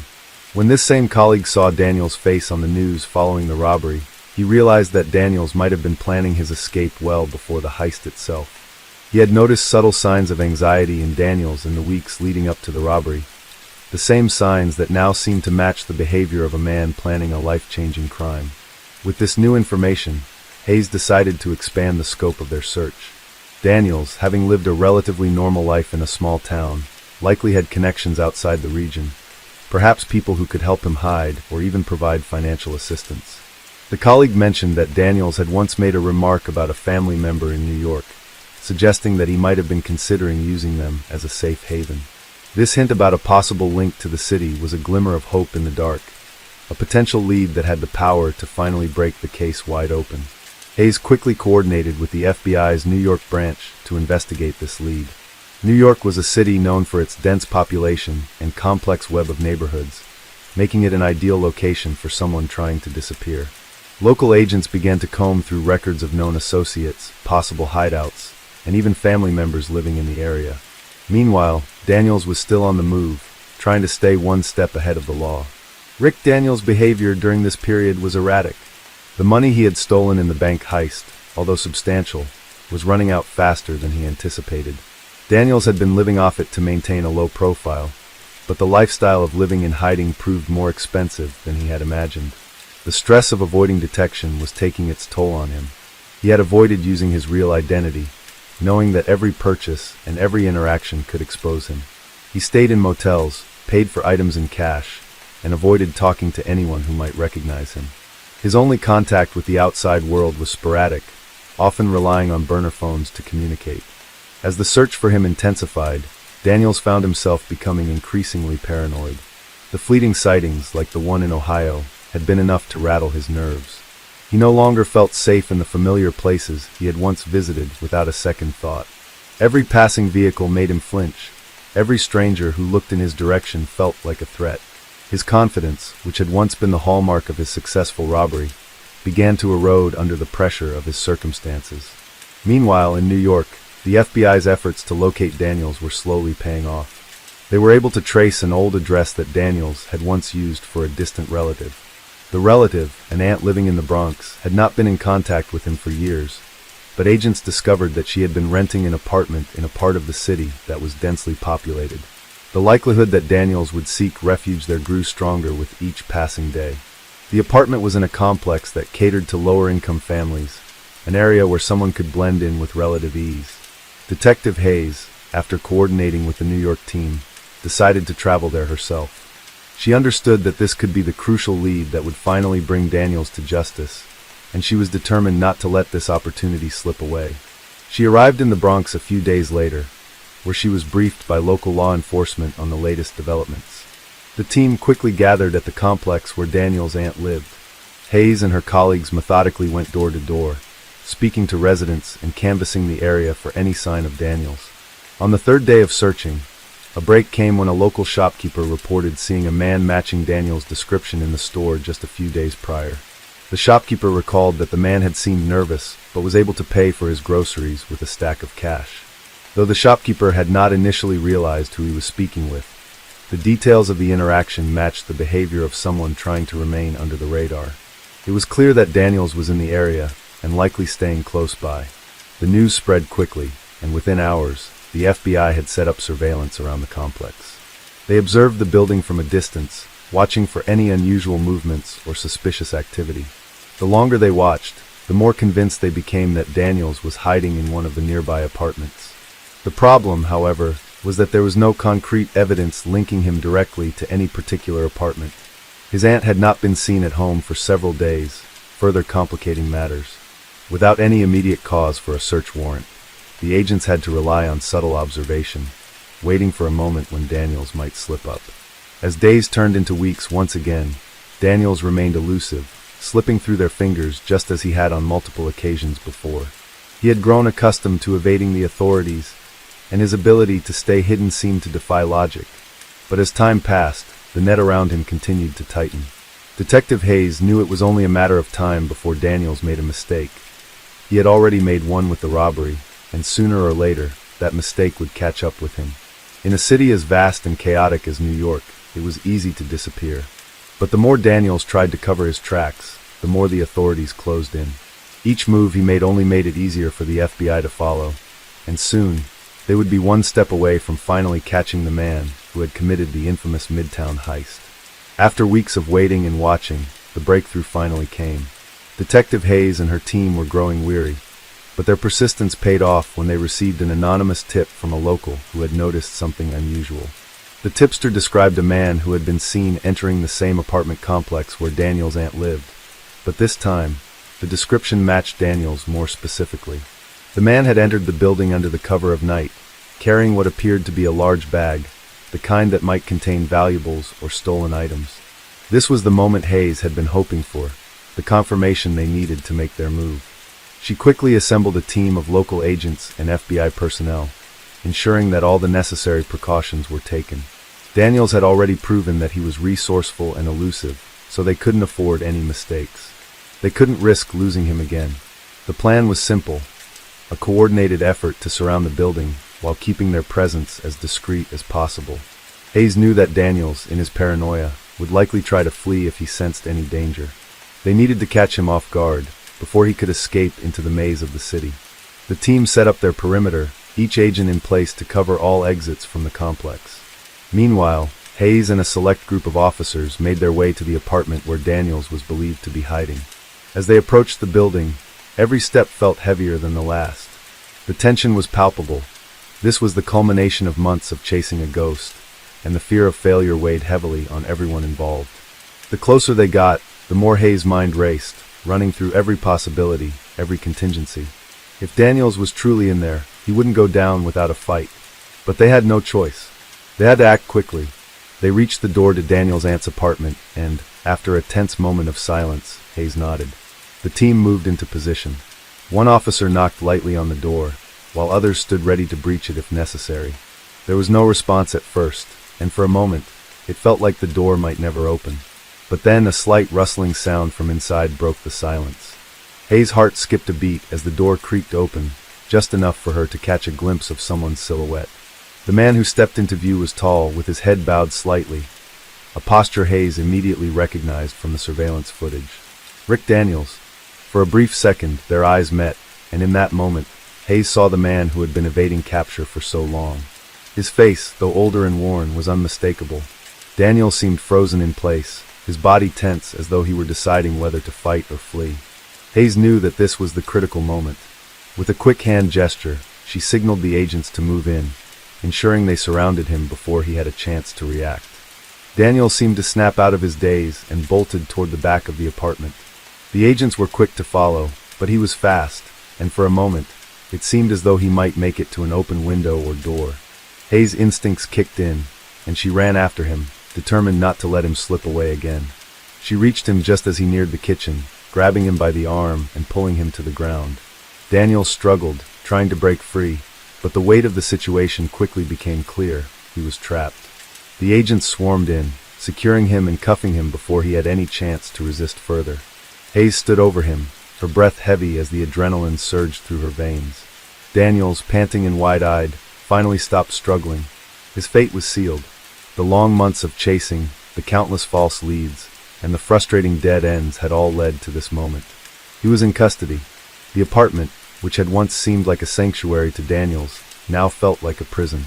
As he was escorted out of the building and into a waiting vehicle, the realization hit him. He had been caught. All the money from the robbery, all the careful planning, and all the time spent evading the law had been for nothing. His life had spiraled out of control, and now, facing a long list of charges, including armed robbery, assault, and a potential federal sentence, Daniel's future was uncertain. For Hayes, the case was finally closed, but the emotional toll of the investigation remained. As she watched Daniels being driven away, she couldn't help but think about the victims of the robbery, about the employees at the bank who had been terrorized and left with a permanent scar. She thought about the damage caused by a single man's desperation, a man who, despite his careful planning, had allowed his fear and guilt to finally catch up with him. But the work didn't stop there. The arrest of Daniels marked the beginning of a new chapter in the case. Now that he was in custody, the investigation would shift to uncovering any accomplices or connections he might have had and determining the full scope of his criminal activities. There was also the matter of the stolen money, much of which remained unaccounted for. But for now, Detective Hayes allowed herself a brief moment of relief. The city had been shaken by the Midtown heist, but the man who had caused the chaos was finally behind bars. As the investigation continued, the case would serve as a reminder of the complexities of criminal behavior, the lengths to which some people would go to escape their past, and the resilience of those who pursued justice relentlessly. Detective Hayes knew that there were more criminals out there, waiting to make their own mark on the world. But for now, she could take solace in the fact that this one had been brought to justice. Story 4. In the year 2000, a robbery took place in the heart of downtown Los Angeles that would go down in history as one of the most daring and meticulously planned heists in the city's criminal history. The target was a high-end jewelry store located on a busy street lined with luxury boutiques and upscale restaurants. The store, known for its rare and valuable collection of diamonds, watches, and fine jewelry, had become a popular spot for celebrities and wealthy clients, making it an ideal target for a criminal mastermind. The robbery was executed with surgical precision. The criminals, who would later be identified as a group of 4 individuals, had spent months meticulously planning every detail. They knew the layout of the store, the schedules of its employees, the security systems, and the location of the vault where the most valuable pieces were kept. They also knew that the jewelry store had recently received a shipment of rare diamonds, which had been highly publicized in the media, making it an even more tempting target. The heist took place on a Friday afternoon, during peak business hours. The robbers, dressed in professional attire, blended seamlessly into the crowd of customers browsing the store. They knew that it was important to stay calm and avoid drawing attention to themselves. As the robbers casually walked through the store, they signaled to one another in subtle, prearranged gestures, signaling that it was time to make their move. At precisely 2:15 p.m., the leader of the group, a man known only as Victor, moved toward the front of the store. He pulled out a small, silenced pistol and fired a shot into the air, causing a brief moment of panic among the customers. His voice was calm, almost eerily so, as he shouted for everyone to get down on the ground. The other robbers, positioned strategically throughout the store, immediately began to take control of the situation. One of the robbers, a woman named Lisa, who had been positioned near the counter, swiftly moved to disable the security cameras, ensuring that they wouldn't be recorded. Another, a man named Greg, was responsible for guarding the exit and making sure no one could escape. The fourth robber, a man named James, made his way directly to the vault in the back of the store. The entire operation, from the moment they entered the store to the moment they began collecting the jewelry, lasted no more than 10 minutes. James, who had prior experience in high-level heists, was the expert when it came to cracking open safes and vaults. Using a set of tools that he had carefully smuggled into the store earlier in the day, he worked quickly and efficiently, opening the vault with precision. Inside, the diamonds, worth millions of dollars, lay in glass cases, ready to be stolen. James swiftly filled several bags with the most valuable pieces, his hands moving with practiced speed. The robbers had prepared for this moment, ensuring that they would not leave any traces behind that could link them to the crime. Meanwhile, Victor continued to keep the customers and staff under control, waving his gun in the air to maintain dominance over the situation. The store employees, terrified and helpless, obeyed his every command. Lisa and Greg watched the door, keeping a vigilant eye out for any law enforcement officers or security guards who might be on their way. There had been no indication of any police presence yet, but they couldn't take any chances. At precisely 2:25 p.m., the robbers had gathered all the jewelry they could carry. They made their way to the rear of the store, where they had parked a van in an alley behind the building. The van had been specially modified with a hidden compartment to conceal the stolen goods. The robbers moved swiftly, but they didn't rush. They knew that any mistake could be fatal. As they piled into the van, they left the store just as quietly as they had entered, blending into the heavy traffic on the busy street. The robbery was over in less than 30 minutes, and the criminals had made off with over $10 million in diamonds and high-end jewelry. They had planned every detail meticulously, and it showed. There were no alarms triggered, no surveillance footage to identify them, and no witnesses who could provide any useful information. The heist was executed flawlessly. However, the robbers didn't realize just how much attention their crime would attract in the days that followed. The sheer audacity of the robbery, combined with the enormous amount of wealth stolen, quickly made headlines across the city. The police and FBI launched an intensive investigation, scouring the area for any clues that might lead them to the criminals. However, the robbers had covered their tracks so well that, for a time, it seemed as though they would get away with the crime completely. The jewelry store, left in shock after the robbery, immediately began working with insurance companies to recover the losses. The police interviewed witnesses, but few were able to provide any concrete information about the robbers' identities. Some customers had described the robbers' clothing, but none could offer a definitive description of their faces, as the criminals had been careful to keep their heads down and avoid being recognized. Meanwhile, the robbers, having successfully completed the heist, went into hiding.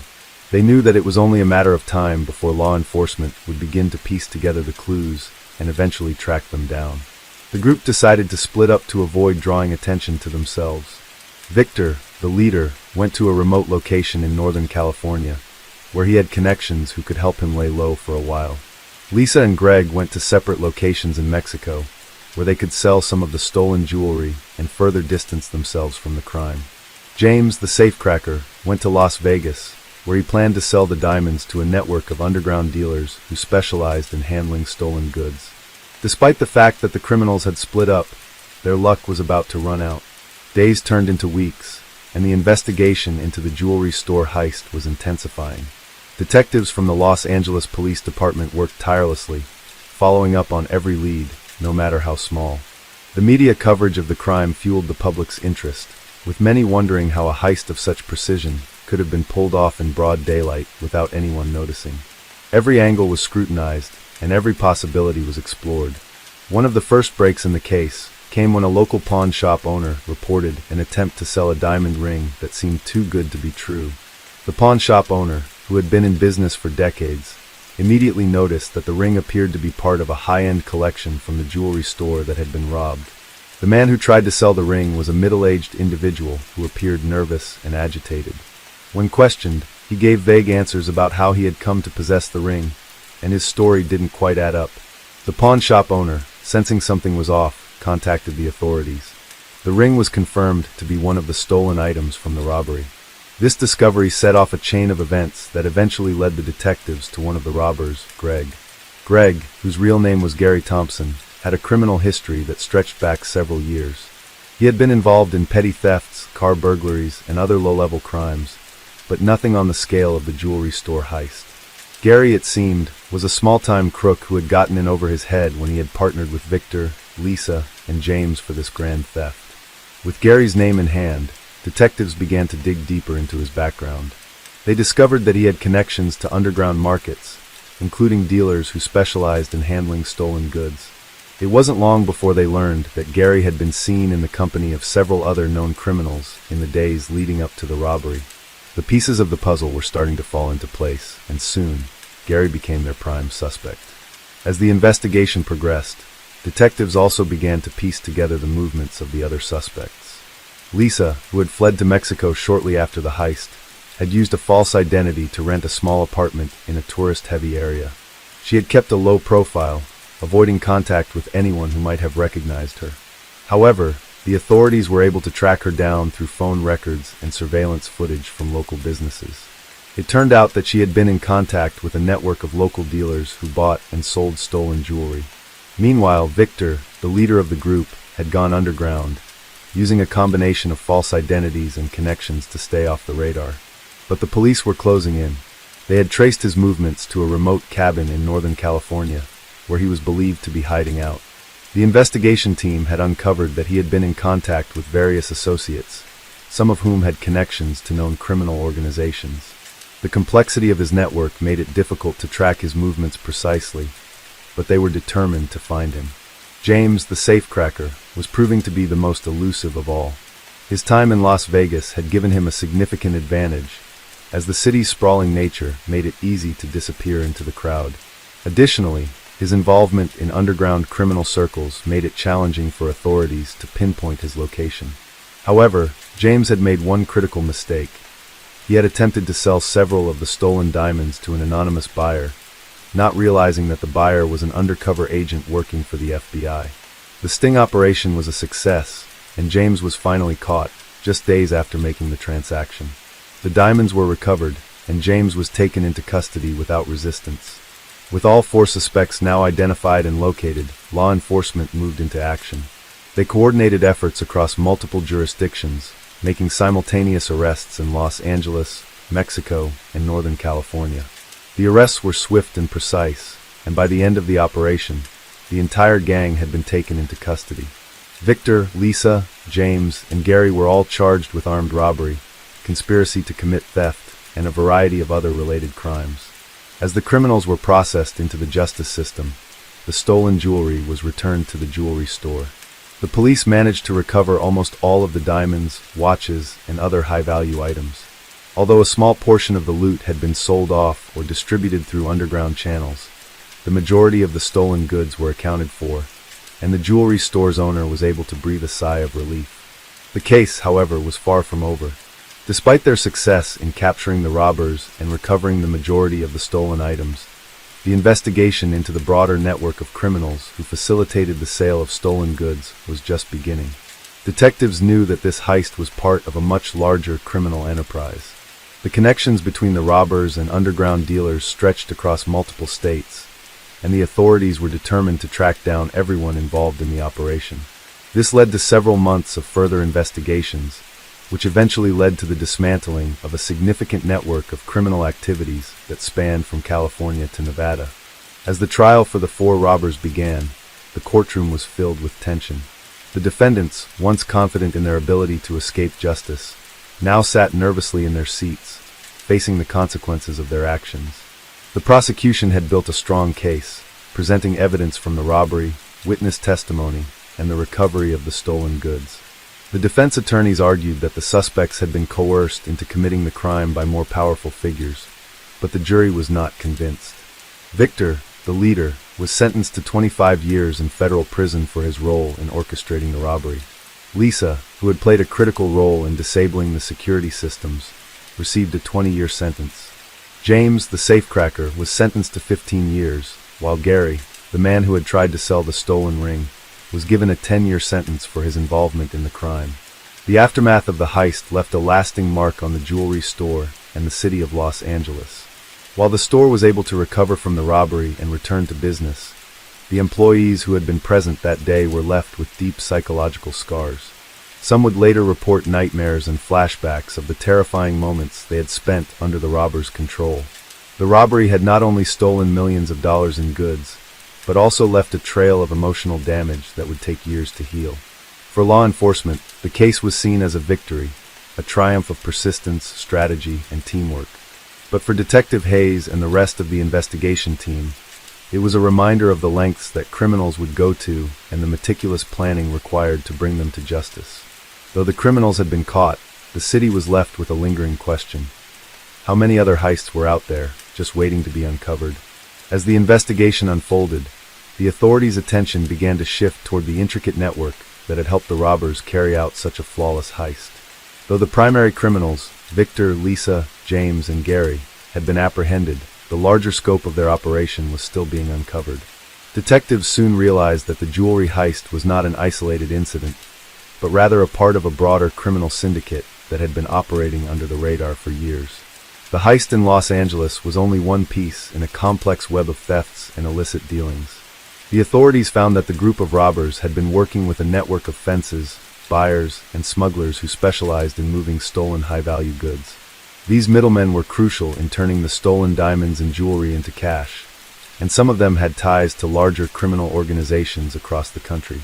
The fact that the jewelry had been stolen and distributed with such ease made it clear that this network had been operating for a long time, and that it was not just a random group of thieves. This discovery sent shockwaves through law enforcement, sparking a fresh wave of investigations aimed at uncovering the full extent of the syndicate's reach. In the weeks following the arrest of the primary robbers, detectives began to track the movements of some of the individuals who had been in contact with them prior to and after the heist. One of the most significant leads came when they managed to uncover a phone call between Lisa and a known associate who went by the name Marco. Marco had been linked to a number of previous criminal activities, including car thefts and organized smuggling operations. He had also been known to purchase stolen jewelry and resell it through various underground channels. The breakthrough came when the authorities learned that Marco had been in contact with a well-known diamond dealer in Hong Kong, who had been dealing with stolen gemstones for years. This opened up a whole new line of inquiry, and the investigators realized that the criminal syndicate had international connections that made it harder to track and dismantle. Detectives quickly coordinated with international law enforcement agencies, including Interpol, to track down Marco and the Hong Kong diamond dealer. Simultaneously, back in Los Angeles, the jewelry store's owner was working closely with the police to recover as many of the stolen items as possible.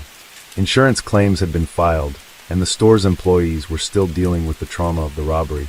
One of the most difficult challenges for the jewelry store was the impact on its reputation.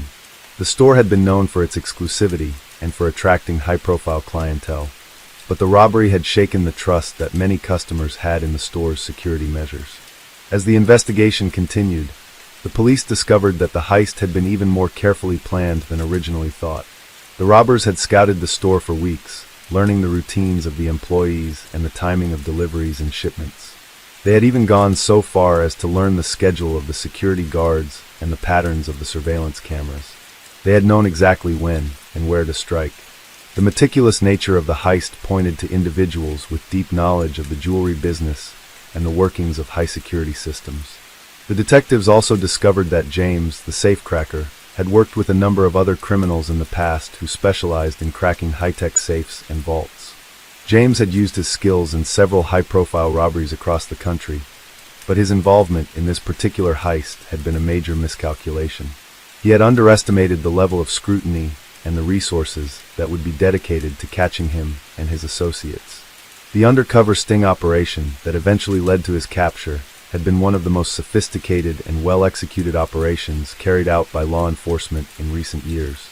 In the meantime, as the investigation into the stolen diamonds continued, the stolen goods began to surface in a variety of locations across the country. Some of the diamonds were found in pawn shops in Southern California, where they had been sold by low-level criminals who were unaware of their origins. Other pieces were recovered from an underground jewelry market in New York, where they had been sold to unknowing buyers. The extent of the operation was beginning to unfold, with more stolen items being recovered from various locations, including private buyers, black market dealers, and smuggling rings. One of the most pivotal moments in the investigation came when the FBI managed to trace a shipment of diamonds that had been sent overseas to Europe. The diamonds had been sold to a group of criminals who had ties to organized crime syndicates in the region. Through a series of coordinated efforts with European law enforcement, authorities were able to recover a significant portion of the stolen jewels that had been sold internationally. This international recovery was a major victory, as it not only demonstrated the reach of the criminals, but also highlighted the challenges of investigating transnational crime. As Victor, Lisa, James, and Gary sat in their respective holding cells, the investigators were putting together the final pieces of the puzzle. They were piecing together their extensive criminal backgrounds, following the trail of stolen goods, and identifying their contacts in the underground networks. The robbers' every move was being meticulously analyzed, from the moment they planned the heist to the way they laundered the stolen goods through various networks.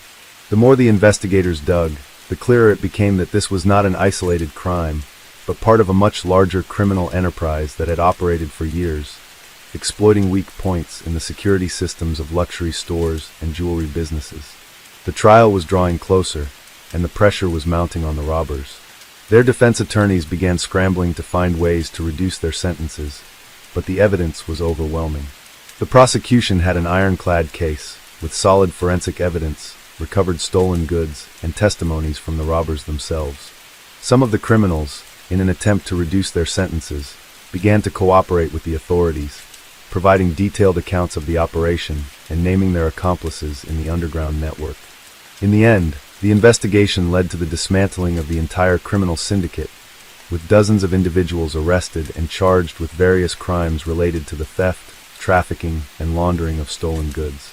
The case was considered a massive success for law enforcement, both locally and internationally, as it uncovered the far-reaching consequences of organized crime and its impact on global commerce. However, for those involved in the robbery, the real consequences were just beginning.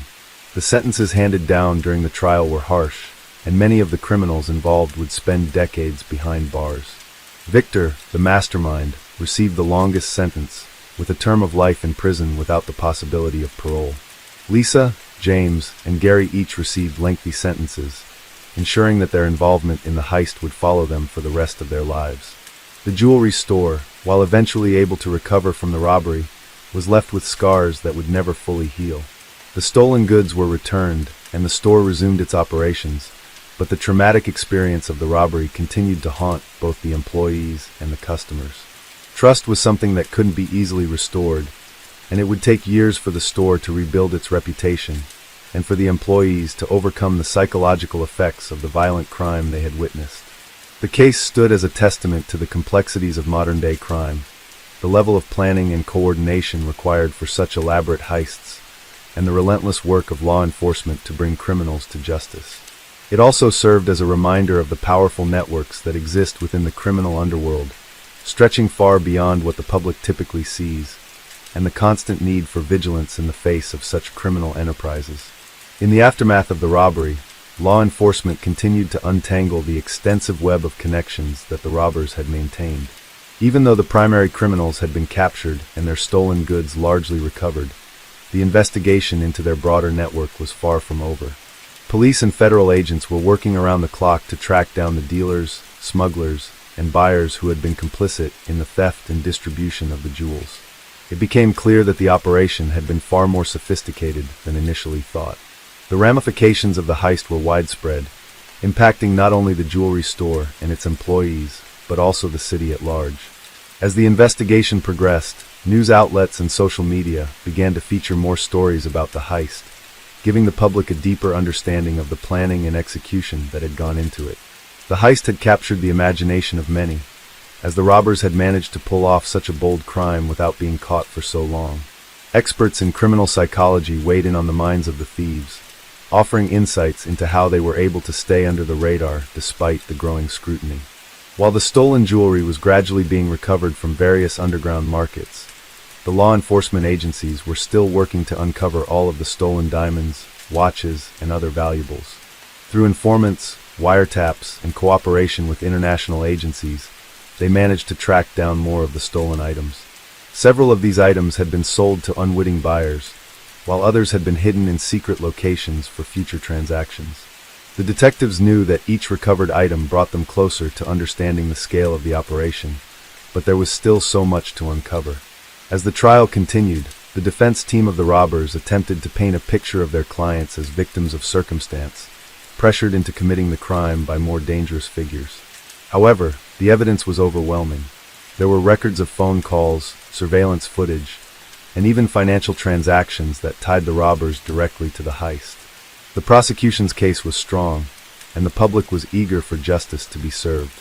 The robbers had underestimated the attention that their actions would attract, and were ultimately caught in a web of their own making. For the police officers involved in the case, the satisfaction of bringing the criminals to justice was tempered by the realization that this wasn't the last time such an operation would take place. While this particular case had been resolved, the larger issue of organized crime and high-profile heists remained. Detectives knew that other criminal syndicates were still out there, waiting for the right opportunity to exploit weaknesses in security and carry out their own heists. The robbers, sitting in courtrooms, awaited their sentencing. The emotional weight of the crime was evident on their faces as they sat before the judge, aware of the punishment that awaited them. Victor, who had been the mastermind, was given the harshest sentence, a life sentence without parole. Lisa, whose role in disabling the security system had been pivotal, was sentenced to 20 years in prison. James, the safecracker, received 15 years, and Gary, the low-level criminal who had attempted to sell the stolen ring, was given 10 years. As the sentences were handed down, the victims of the robbery, primarily the employees who had been held at gunpoint, found some semblance of closure. For them, the trial had been a long and painful journey.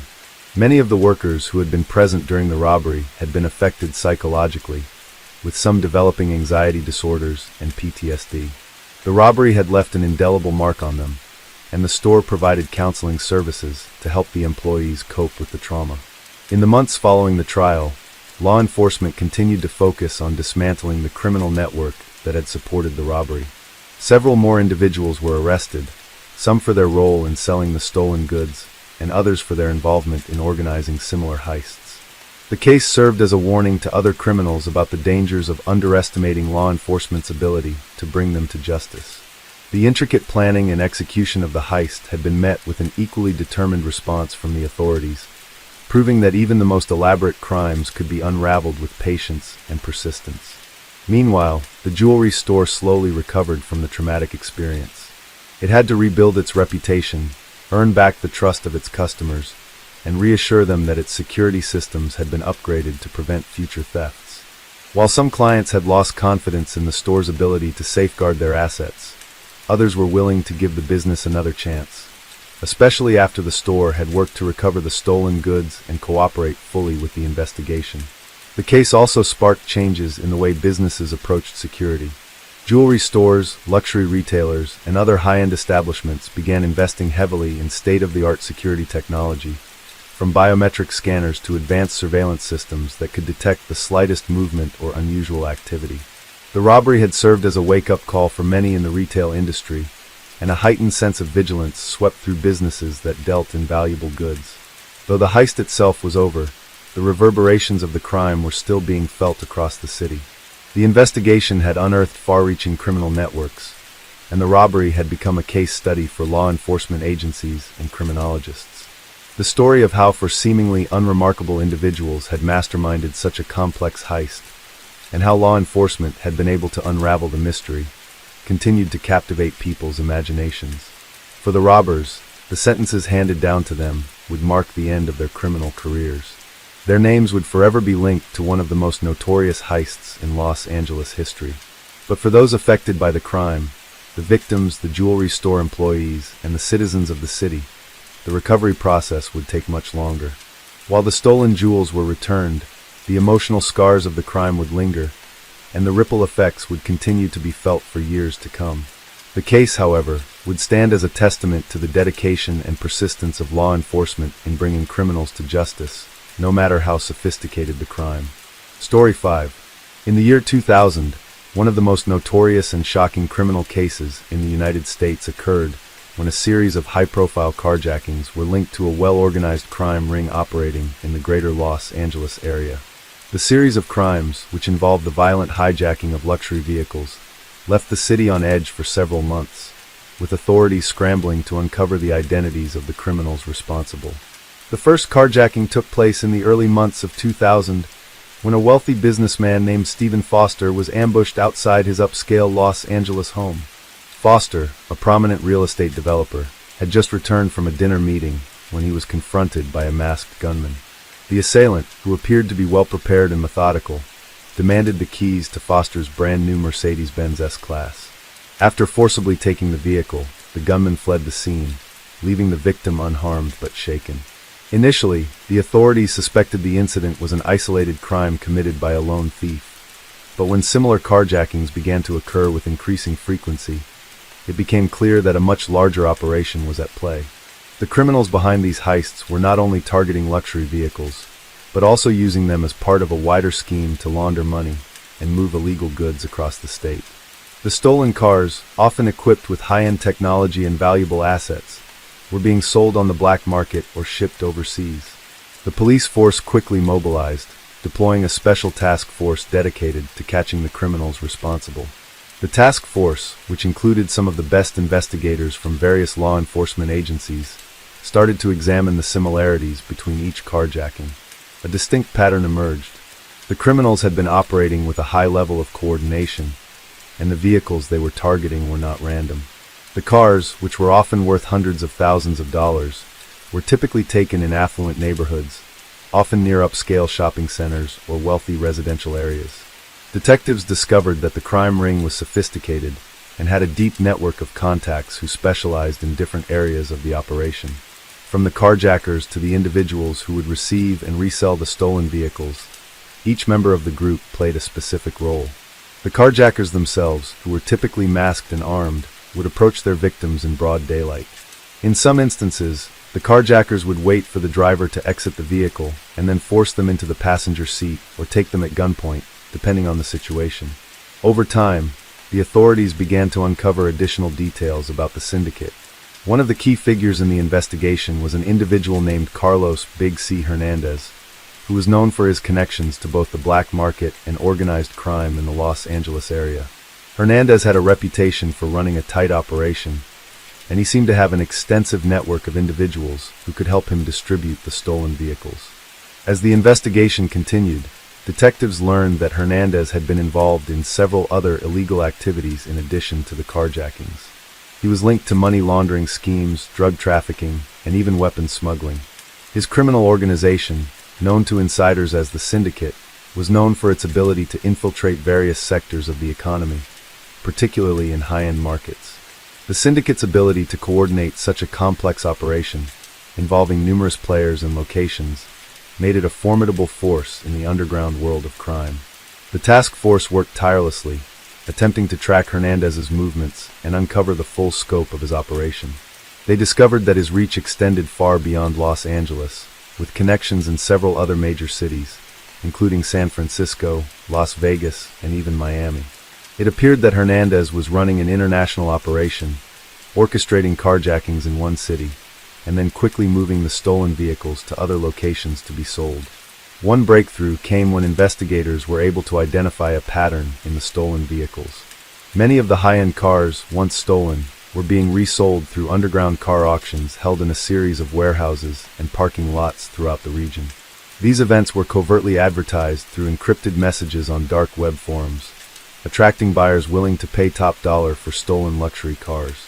The vehicles were often modified to change their identifying marks, such as the VIN numbers, making them nearly impossible to trace. Detectives soon focused their attention on a particular group of individuals who had been seen attending these underground auctions. One of the key figures at these events was a man named Victor Alvarez, a known associate of Hernandez, who acted as a middleman between the carjackers and the buyers. Alvarez was well known in the underground scene for his ability to move stolen goods quickly and discreetly, often working with buyers overseas who sought to obtain luxury cars through illegal channels. The authorities continued to follow the money trail, tracking the financial transactions that were being used to fund the criminal enterprise. Bank records and wire transfers revealed that large sums of money were being moved across multiple countries. These funds were being funneled into various legitimate businesses that Hernandez and his associates owned, providing them with the cover they needed to launder the money and sustain their criminal activities. As the investigation progressed, the task force began to close in on Hernandez and his criminal network. After months of surveillance and intelligence gathering, they were able to identify the location of one of the largest car auctions being held in a warehouse in downtown Los Angeles. With this information, they coordinated a massive raid on the facility, hoping to capture both the vehicles and those responsible for selling them. On the night of the raid, a team of agents stormed the warehouse, securing several dozen stolen luxury cars that were about to be sold to buyers from across the globe. The operation was a success, and multiple arrests were made, including that of Victor Alvarez. However, Hernandez himself remained elusive. Despite the authorities' best efforts, he had managed to evade capture, at least for the time being. The investigation into the carjacking ring continued for several more months, with authorities piecing together more details of Hernandez's operation. As the task force closed in on the final players in the scheme, they uncovered new leads, including a hidden stash of weapons and drugs that were part of the syndicate's illegal trade. Despite the continued success of the investigation, Hernandez's whereabouts remained unknown, and law enforcement continued their search for the mastermind behind the operation. Meanwhile, the victims of the carjackings, many of whom had been targeted while in the comfort of their own homes, struggled with the psychological toll of the crimes. While the stolen vehicles were being returned to their rightful owners, the emotional trauma of the violent encounters was far more difficult to recover from. Victims spoke out about their experiences, shedding light on the fear and helplessness they had felt during the attacks. Many had to undergo therapy and counseling to cope with the anxiety and trauma. The case gained national attention, not only because of the high-profile nature of the heists, but also because it exposed the dark world of organized crime operating under the surface of seemingly mundane transactions. News outlets covered the story extensively, highlighting the sophistication of the operation and the ingenuity with which the criminals had carried out their crimes. The investigation became one of the largest and most complex of its kind, drawing attention to the ways in which criminals could exploit modern technology and global networks to perpetuate their illegal activities. As the case eventually went to trial, the authorities were able to charge several members of the criminal ring, including Alvarez and others who had been caught during the raids. Hernandez, however, remained at large, and the case became a national symbol of the ongoing battle between law enforcement and organized crime syndicates. In the months following the raid on the warehouse, the investigation into the carjacking syndicate continued with mounting urgency. The authorities now knew that they were dealing with a highly organized and ruthless group of criminals whose activities spanned several states and involved a complex network of individuals. The task force was determined to capture the remaining criminals, including Carlos Big C. Hernandez, the mastermind behind the operation, who had managed to elude capture despite the heavy surveillance and resources that had been dedicated to tracking him. The stolen vehicles were a significant part of the criminal operation, but they were not the only illicit activity the group had been involved in. As investigators dug deeper, they discovered that Hernandez and his associates had been using the stolen cars as a means to transport and distribute illegal goods, including drugs and firearms. The criminals had established an underground network of warehouses, safe houses, and transport routes that allowed them to move stolen vehicles, drugs, and weapons with alarming efficiency. The stolen cars were often driven across state lines to be resold in cities like Las Vegas, Miami, and even New York. But in addition to the vehicles, investigators found that the criminals had been using the same routes to smuggle drugs, including cocaine and methamphetamine, into various parts of the country. The cars would be modified to hide the illegal substances in secret compartments, making it difficult for law enforcement to detect. The money earned from these transactions was then funneled through a series of legitimate businesses owned by Hernandez and his associates, creating a complex web of money laundering. The authorities were also able to track the movement of large sums of money across multiple countries. Wire transfers, often routed through offshore accounts, pointed to a network of international buyers who were purchasing the stolen luxury cars and other goods. These buyers, many of whom were based in Europe and Asia, were willing to pay a premium for the vehicles, knowing that they could easily be resold without detection. As the investigation expanded, law enforcement began to focus on these international connections, knowing that capturing the criminals involved in the global network would require cooperation from agencies around the world. In an effort to uncover more about the syndicate's operations, law enforcement began to rely on informants. Some members of the criminal ring had already been arrested and were cooperating with authorities in exchange for reduced sentences. These informants, many of whom had been low-level criminals with limited involvement in the carjackings, provided crucial intelligence that helped the authorities build a clearer picture of the syndicate's inner workings. One informant, a former associate of Hernandez's named Jesse, was particularly valuable. Jesse had worked as a driver for the syndicate, transporting stolen vehicles from one location to another, but had been arrested during one of the carjacking operations. While in custody, he became more willing to cooperate with authorities, offering insights into the way the criminals operated. He described how Hernandez had recruited members of the syndicate, often targeting individuals with backgrounds in street-level crime or those who had experience with high-end vehicles. Hernandez, Jesse explained, had an uncanny ability to identify people who could be useful to the operation, and he maintained strict control over the distribution of tasks within the group. Jesse also revealed that Hernandez was known for his meticulous planning. According to Jesse, the carjackings were not random. They were carefully coordinated with specific vehicles in mind. The group had a list of luxury cars, including high-end sports cars, luxury sedans, and expensive SUVs, that they targeted for the heists. Hernandez had a network of informants who kept tabs on wealthy individuals and knew when they were likely to drive certain cars, allowing the thieves to strike at the most opportune times. The carjackings themselves were usually quick and efficient. The robbers would approach their victims in parking lots or near their homes, often in broad daylight, and demand the keys to the vehicles. In some cases, they would threaten the victims with firearms or even violence to ensure compliance. The criminals had little regard for the safety of their victims and were known to have used force when necessary. The fear and trauma inflicted on the victims were profound, but the thieves rarely left any witnesses behind to identify them, and the stolen vehicles would disappear into the black market before anyone had a chance to react. As the informants provided more information, law enforcement began to piece together the timeline of the criminal operation. The task force learned that Hernandez had been running the syndicate for several years, but it wasn't until the year 2000 that his activities had escalated to the point of the high-profile carjackings. During this time, the carjackings had become more brazen, with criminals targeting high-value cars in highly visible locations. The increasing frequency and sophistication of the crimes caught the attention of both local law enforcement and the media, making it difficult for Hernandez to keep his operation under wraps. While the authorities continued to pursue the criminals at the lower levels of the operation, the focus remained on Hernandez, who was believed to be hiding somewhere in the United States. Despite the heat surrounding him, Hernandez remained elusive, careful to cover his tracks and avoid detection.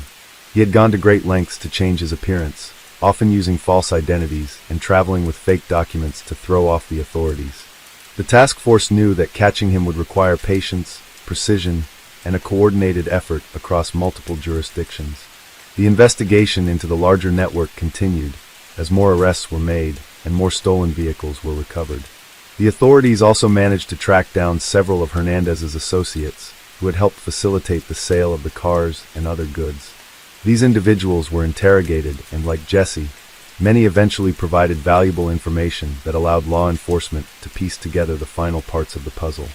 The stolen vehicles were gradually recovered from various locations, including underground warehouses, secure parking garages, and shipping containers. As the months passed, the pressure on Hernandez intensified. With every arrest, the walls were closing in on him. The task force was closing in on his operations, and Hernandez knew it was only a matter of time before he was caught.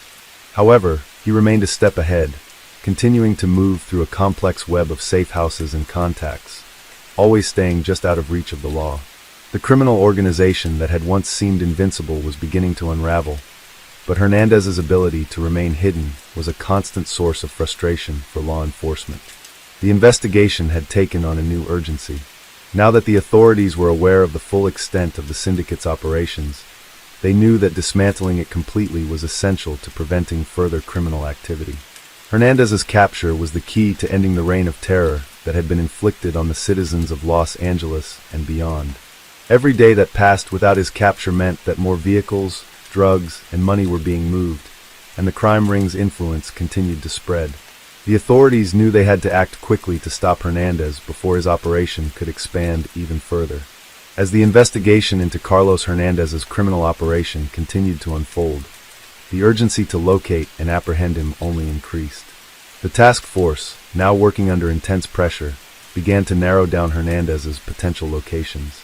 Intelligence gathered from informants, surveillance footage, and wiretaps suggested that he was moving between various hideouts in different parts of the country, often using aliases and fake documents to stay under the radar. Despite these efforts, Hernandez's ability to stay hidden seemed nearly uncanny. He was constantly shifting his locations, making it extremely difficult for law enforcement to track him. In early 2001, after several months of following leads and piecing together fragmented intelligence, investigators received a tip that Hernandez had been spotted in Miami. This was a significant breakthrough, as it marked the first time law enforcement had concrete information about his whereabouts in months. A stakeout was set up around the area where Hernandez was believed to be staying, and undercover officers were deployed to monitor his activities. The task force believed that they had finally cornered Hernandez, and they knew that this operation had to be meticulously planned. Hernandez was not only the mastermind behind the carjackings, but had also proven himself to be highly dangerous, given the violent nature of his crimes and his ability to avoid capture for so long. The authorities were prepared for the possibility that he might resist arrest, and were ready to take the necessary steps to bring him in. In the days that followed, the task force intensified their surveillance, monitoring Hernandez's every move. The operation was kept tightly under wraps to prevent any tip-offs to the suspect. Hernandez had a reputation for being cautious, and his ability to maintain multiple layers of concealment made him a formidable adversary. However, the authorities had learned from past mistakes and were determined not to let him slip through their fingers again. On the morning of March 22, 2001, the breakthrough came. Hernandez was seen leaving a safe house in downtown Miami, boarding a vehicle that appeared to be a high-end luxury sedan, one of the same models he had stolen during his carjacking spree. The officers, who had been closely monitoring his movements for weeks, quickly alerted the rest of the team. The operation was set in motion. A tactical team, including SWAT officers and specialized units, was mobilized to intercept the vehicle before it could leave the city. The plan was to execute a controlled takedown, ensuring that Hernandez would be apprehended without any collateral damage or loss of life. They tracked his vehicle through the streets of Miami, maintaining a safe distance so as not to alert him. Hernandez, unaware that the authorities were closing in, seemed to be going about his business, as if he were a regular citizen. For several tense minutes, Hernandez's car weaved through the busy streets of Miami, unknowingly heading straight into a police blockade that had been set up in a nearby alley. The officers positioned their vehicles strategically, cutting off any escape routes. It was a carefully choreographed maneuver designed to leave Hernandez with no way out. At exactly 9:45 a.m., the takedown was executed. The police vehicles swiftly closed in on Hernandez's car, surrounding it on all sides. Hernandez, realizing that he had been trapped, attempted to make a run for it. But before he could open the door, officers were already at the vehicle, forcing him to the ground and handcuffing him in one swift motion. It was over. The long manhunt that had stretched across months and involved countless hours of surveillance, intelligence gathering, and coordination had finally culminated in the capture of Carlos Hernandez. The arrest was a major victory for law enforcement, but it was just the beginning of the legal process. Hernandez was taken into custody and transferred to a high-security facility, where he would await trial for his role in the carjacking syndicate. The authorities wasted no time in charging him with multiple counts of carjacking, conspiracy, money laundering, weapons trafficking, and drug smuggling. The charges alone were enough to ensure that Hernandez would face a lengthy prison sentence if convicted. In the days following his arrest, more details about Hernandez's operation emerged. Investigators were able to recover additional stolen vehicles, many of which had been transported to other states or sold overseas. Hernandez's network was far-reaching, and his influence within the criminal underworld had allowed him to evade justice for so long. The authorities now had a clearer picture of the syndicate's activities, and they began to take steps to dismantle the remaining members of the operation. As the trial began, the media coverage of the case intensified. The story of the manhunt, the sophisticated criminal network, and the eventual capture of the mastermind behind it all captivated the public's attention. Hernandez's arrest was seen as a major victory for law enforcement, especially given the scale and complexity of the operation.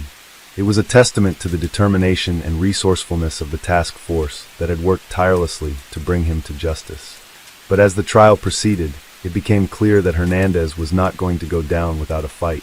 His defense team, well-funded and highly skilled, began to mount a vigorous defense on his behalf. They argued that Hernandez had been unfairly targeted and that many of the charges against him were based on circumstantial evidence. They painted him as a victim of overzealous law enforcement and insisted that there was no direct evidence linking him to the carjackings themselves. Despite the defense's efforts, the prosecution presented a strong case. They relied on the testimony of several key witnesses, including former associates of Hernandez, who had turned state's evidence in exchange for reduced sentences. These individuals provided crucial details about the inner workings of the criminal organization, detailing how Hernandez had coordinated the carjackings and distributed the stolen vehicles. The prosecution also presented forensic evidence, including fingerprints and DNA found on the stolen cars, that directly linked Hernandez to the crimes. In addition, the prosecution highlighted the significant financial gain Hernandez had made from the operation. They showed how the money earned from the carjackings, drug smuggling, and weapons trafficking had been funneled through a series of shell companies and hidden bank accounts. The evidence was overwhelming, and the jury began to deliberate on the charges. The trial lasted several months, with both sides presenting their cases in a dramatic courtroom battle. In the end, Hernandez was convicted on all counts. He was sentenced to life in prison without the possibility of parole. His conviction marked the end of one of the most notorious criminal operations in the United States at the time. The authorities had successfully dismantled a complex and dangerous network that had terrorized the city of Los Angeles and beyond. For the victims, the conviction brought a sense of closure, though the emotional scars of the carjackings would take much longer to heal. Many of them had been left traumatized by the violent encounters, and the thought of losing their prized possessions in such a way had left lasting marks on their psyches. But with Hernandez behind bars, there was a sense of justice. The streets of Los Angeles, once filled with fear and uncertainty, were a little safer once more. In the months following Carlos Hernandez's conviction, the authorities continued to track down and arrest other members of his syndicate. With the dismantling of the operation, investigators learned more about the inner workings of the criminal network and how far-reaching it had been. Hernandez's arrest had put a significant dent in the syndicate, but it became evident that his network was not the only one of its kind. The authorities' success in taking down the operation had ripple effects, leading to the uncovering of similar groups in different states. Law enforcement agencies began to recognize that organized crime, especially in the form of carjackings, was a growing problem that required a more coordinated national response. Though the criminal underworld was always shifting, the case against Hernandez served as a major turning point. It showcased the power of collaboration between local, state, and federal agencies, and the resources that could be mobilized when the need arose. The task force's success was largely due to the hard work and commitment of investigators who refused to back down, even when the pursuit seemed endless. They knew that every stolen car recovered, every person brought to justice, and every piece of evidence that was uncovered mattered. For the families and victims affected by Hernandez's carjackings, the sense of relief was palpable. Many had been left feeling violated, not just by the theft of their vehicles, but by the violent nature of the crimes. The fear they had felt every day, wondering if they would be the next target, was slowly replaced by a sense of justice. For some, the emotional scars of the events would remain for years, but knowing that the mastermind was behind bars offered a measure of comfort. In the aftermath of the trial, several other members of the carjacking syndicate who had been caught in the investigation were also convicted. Some cooperated with authorities and received reduced sentences, while others were sentenced to lengthy prison terms. The full scope of the operation became increasingly clear, with many of the lower-level criminals admitting their roles in the heists. Some were drivers, others acted as lookouts, and a few handled the resale of the stolen vehicles. But all of them had been complicit in the syndicate's crimes. The dismantling of the operation was hailed as a major victory, but it also served as a reminder of the persistence of organized crime and the challenges faced by law enforcement in combating such networks. In the months that followed Hernandez's conviction, the case continued to make headlines. Documentaries were made, books were written, and news outlets covered the trial extensively. Public fascination with the case stemmed from the scale of the operation and the high-profile nature of the crimes, which had impacted the lives of many victims. Hernandez's life story, his rise from small-time criminal to the leader of a nationwide carjacking syndicate, fascinated the public. He was portrayed as a mastermind who had evaded capture for years, manipulating others to do his bidding while remaining out of the reach of law enforcement. In the years that followed, law enforcement agencies across the country took lessons from the Hernandez case. The task force, which had been formed specifically to target his syndicate, became a model for similar operations in other parts of the United States. The case highlighted the need for improved surveillance technologies, better interagency communication, and the importance of going after the larger criminal organizations that often operated in the shadows. The authorities were acutely aware that dismantling such organizations required a comprehensive approach, one that included everything from intelligence gathering to the use of informants, to tactical raids and high-level arrests. At the same time, the case also led to changes in the way stolen vehicles were tracked. The use of GPS technology in cars, while still in its infancy at the time of Hernandez's operation, would eventually become a key tool for law enforcement in combating vehicle thefts. More states began to implement systems that allowed stolen cars to be tracked and recovered more efficiently, making it harder for criminals like Hernandez to operate.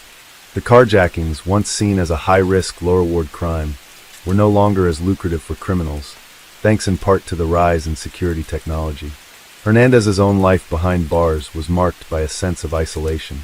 Though he had once been the leader of a powerful and far-reaching criminal enterprise, he was now confined to a maximum security prison, serving a life sentence without the possibility of parole. His days were spent in solitary confinement, reflecting on the choices that had led him to a life of crime. But even in prison, he maintained the air of confidence that had allowed him to manipulate others so successfully. He became known among the prison population for his ability to strategize and maintain control over those around him, despite his circumstances. Yet, even in his new environment, Hernandez faced challenges. The very people who had once admired and feared him now saw him as just another inmate, and his status as a powerful figure in the criminal world quickly faded. Meanwhile, some of the other members of his syndicate, the ones who had been caught and cooperated with law enforcement, began to serve out their sentences. While many had expressed remorse for their roles in the crimes, they faced the difficult reality of life in prison, with little chance of early release.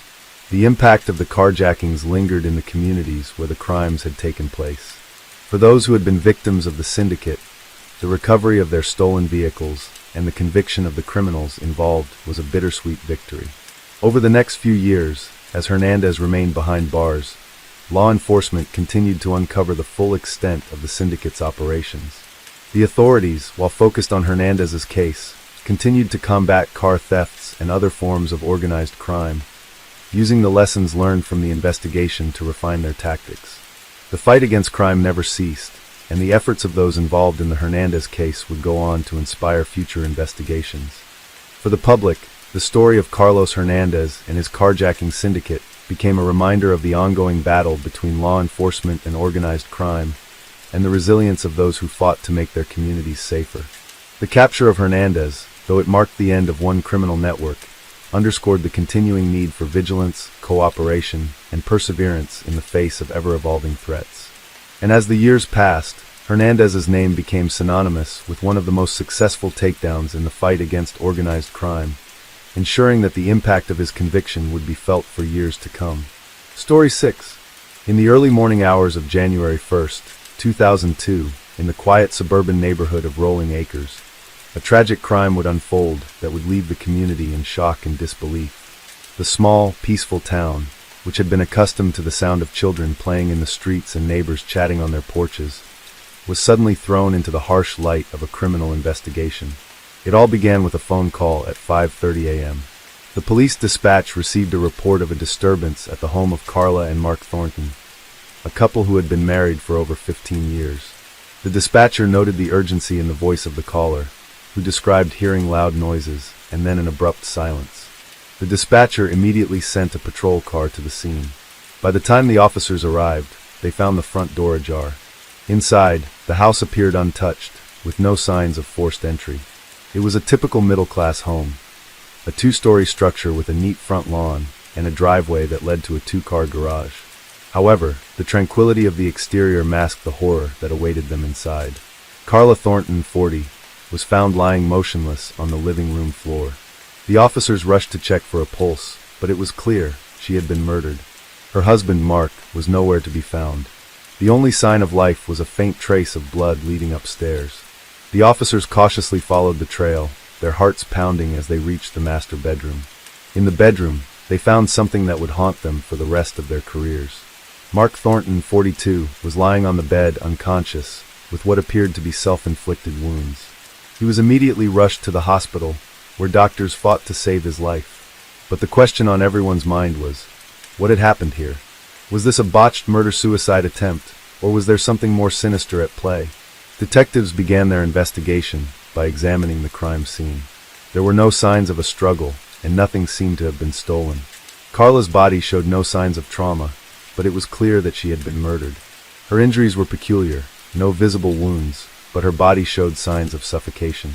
The forensic team soon confirmed that Carla had died from asphyxiation. The case was not a typical domestic dispute gone wrong. There were far too many unanswered questions. Why had Mark attempted to end his own life? Was he the perpetrator, or had someone else been involved? What could have triggered such an event in a seemingly stable household? As the day wore on, the detectives interviewed neighbors, family members, and friends. The Thornton family had always been known as friendly and well-liked members of the community. No one had ever suspected any trouble. Mark was a successful business executive, and Carla was a well-respected member of the local charity organization.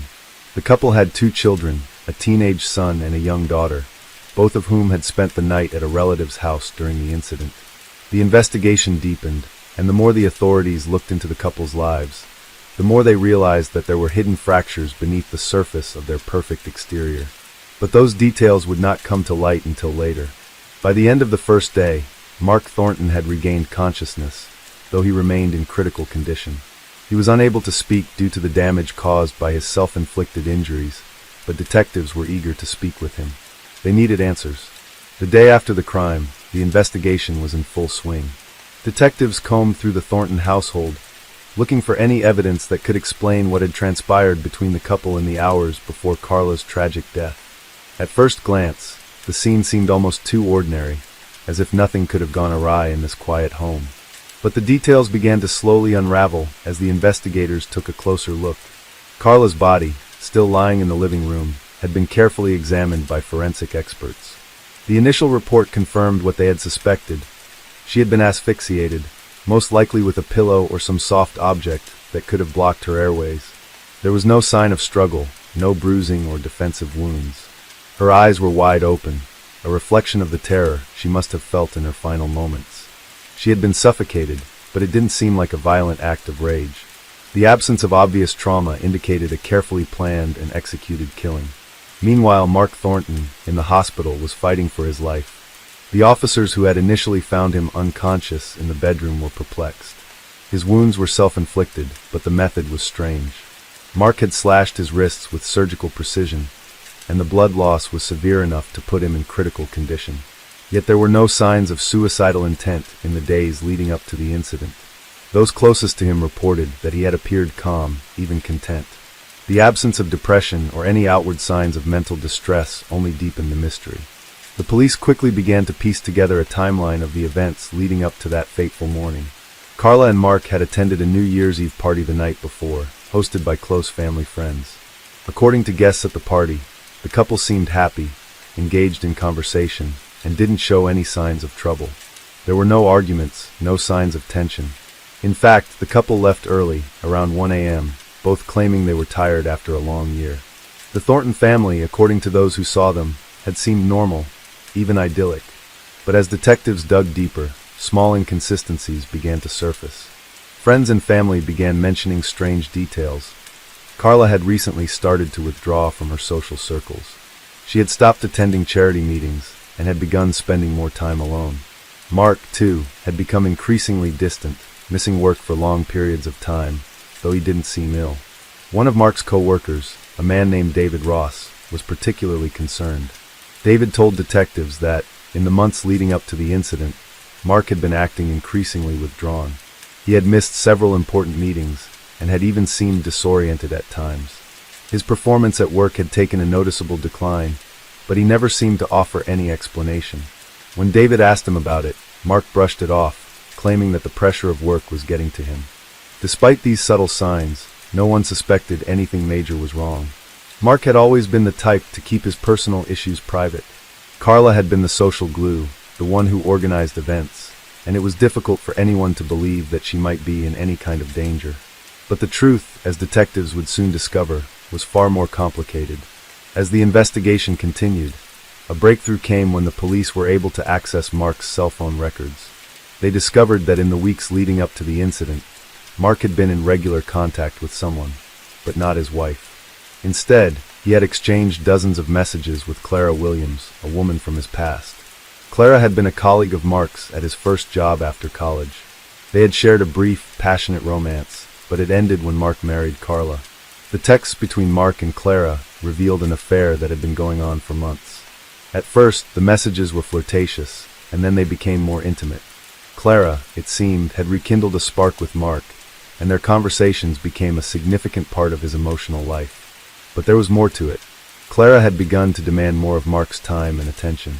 She wanted him to leave Carla, and the pressure seemed to be mounting. In one of their last conversations, Clara texted, "You don't need her anymore.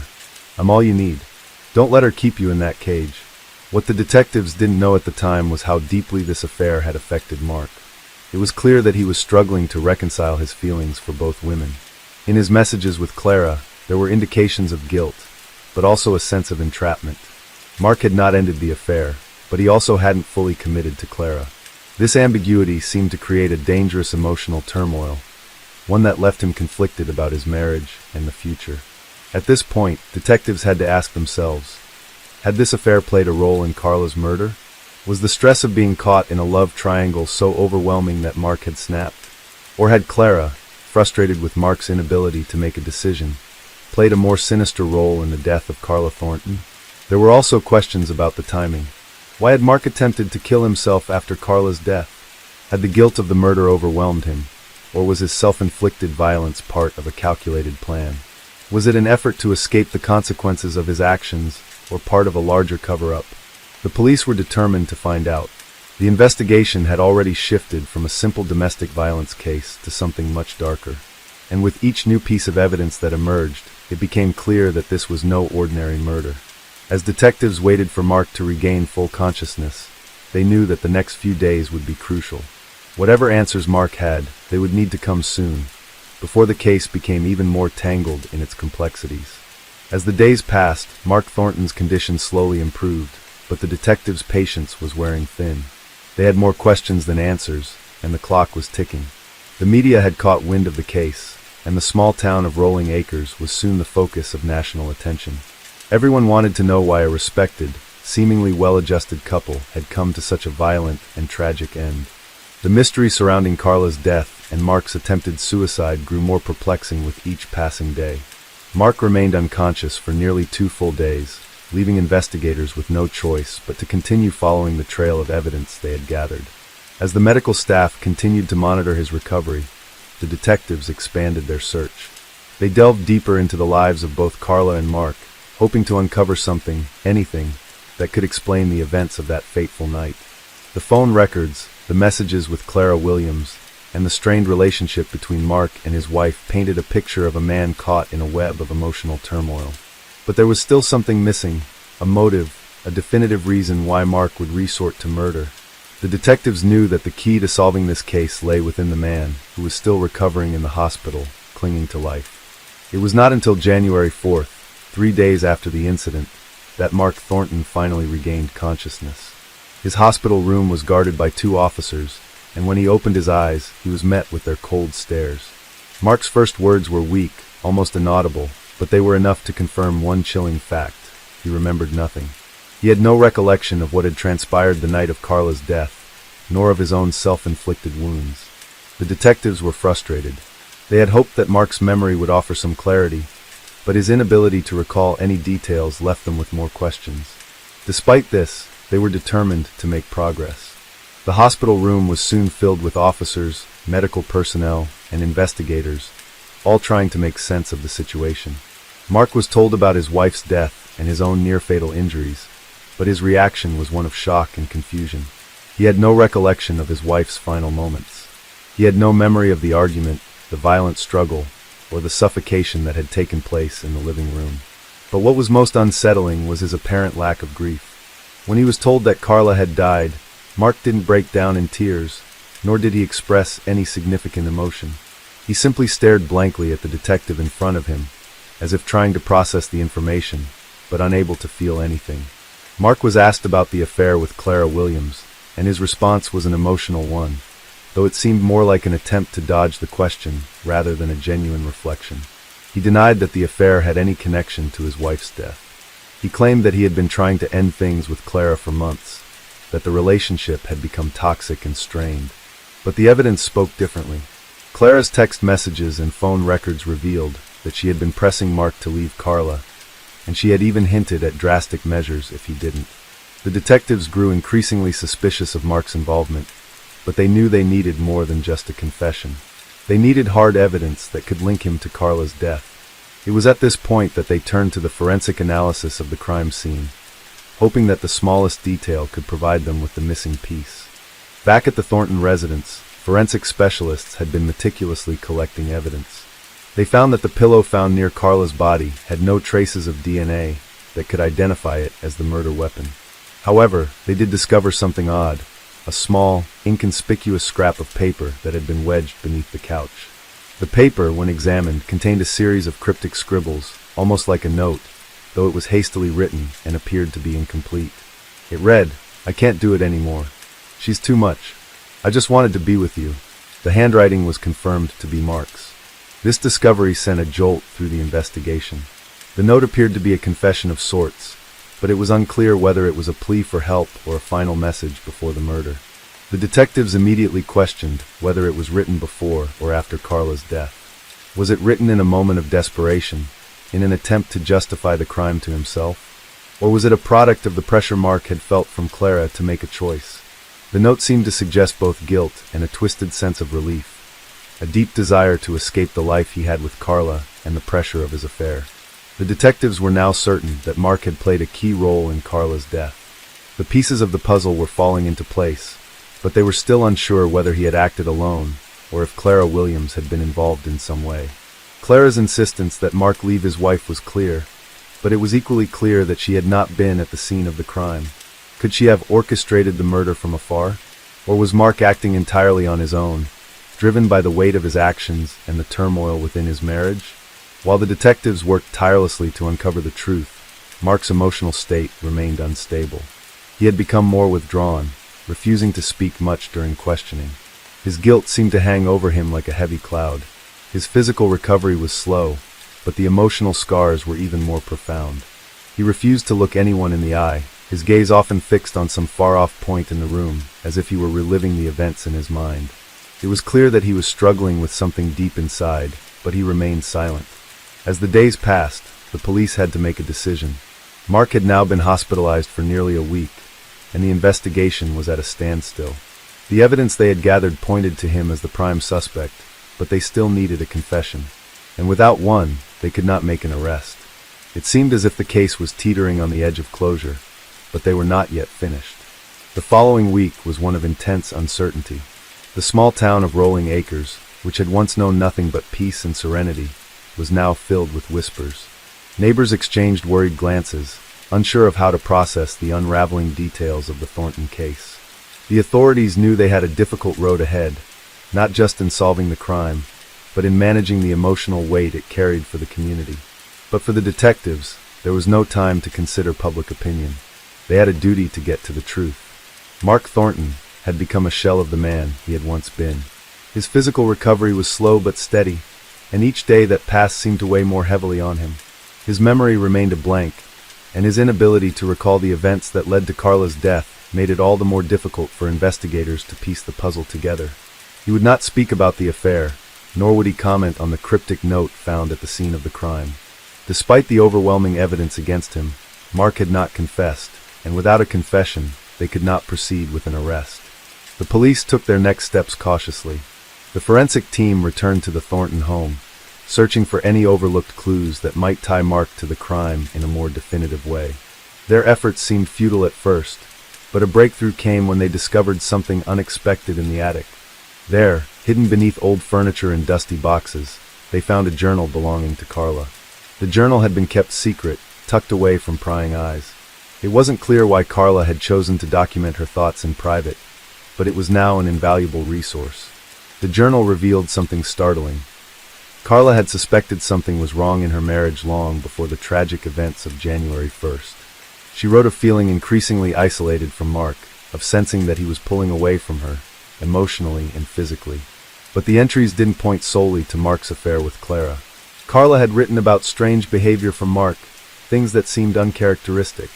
She had even made vague references to his mood swings, his sudden irritability, and the odd feeling that something was simmering beneath the surface. What struck the detectives as most troubling was an entry from December 20th, 2 weeks before her death. It read, "I think he's hiding something from me. I'm scared of what he might do if I confront him." This entry didn't necessarily provide new information, but it added to the growing understanding of the dynamics within the Thornton marriage. Carla had been scared, but she hadn't known the extent of the danger she was facing. She had been slowly piecing together the fractured parts of her marriage, but in the end, it seemed she never had a chance to confront the truth. Armed with this newfound knowledge, the detectives pressed forward. They began to focus more intently on the timeline of events leading up to the murder. There was one final piece of the puzzle that had yet to be fully explored: Mark's interactions with Clara Williams in the days leading up to Carla's death.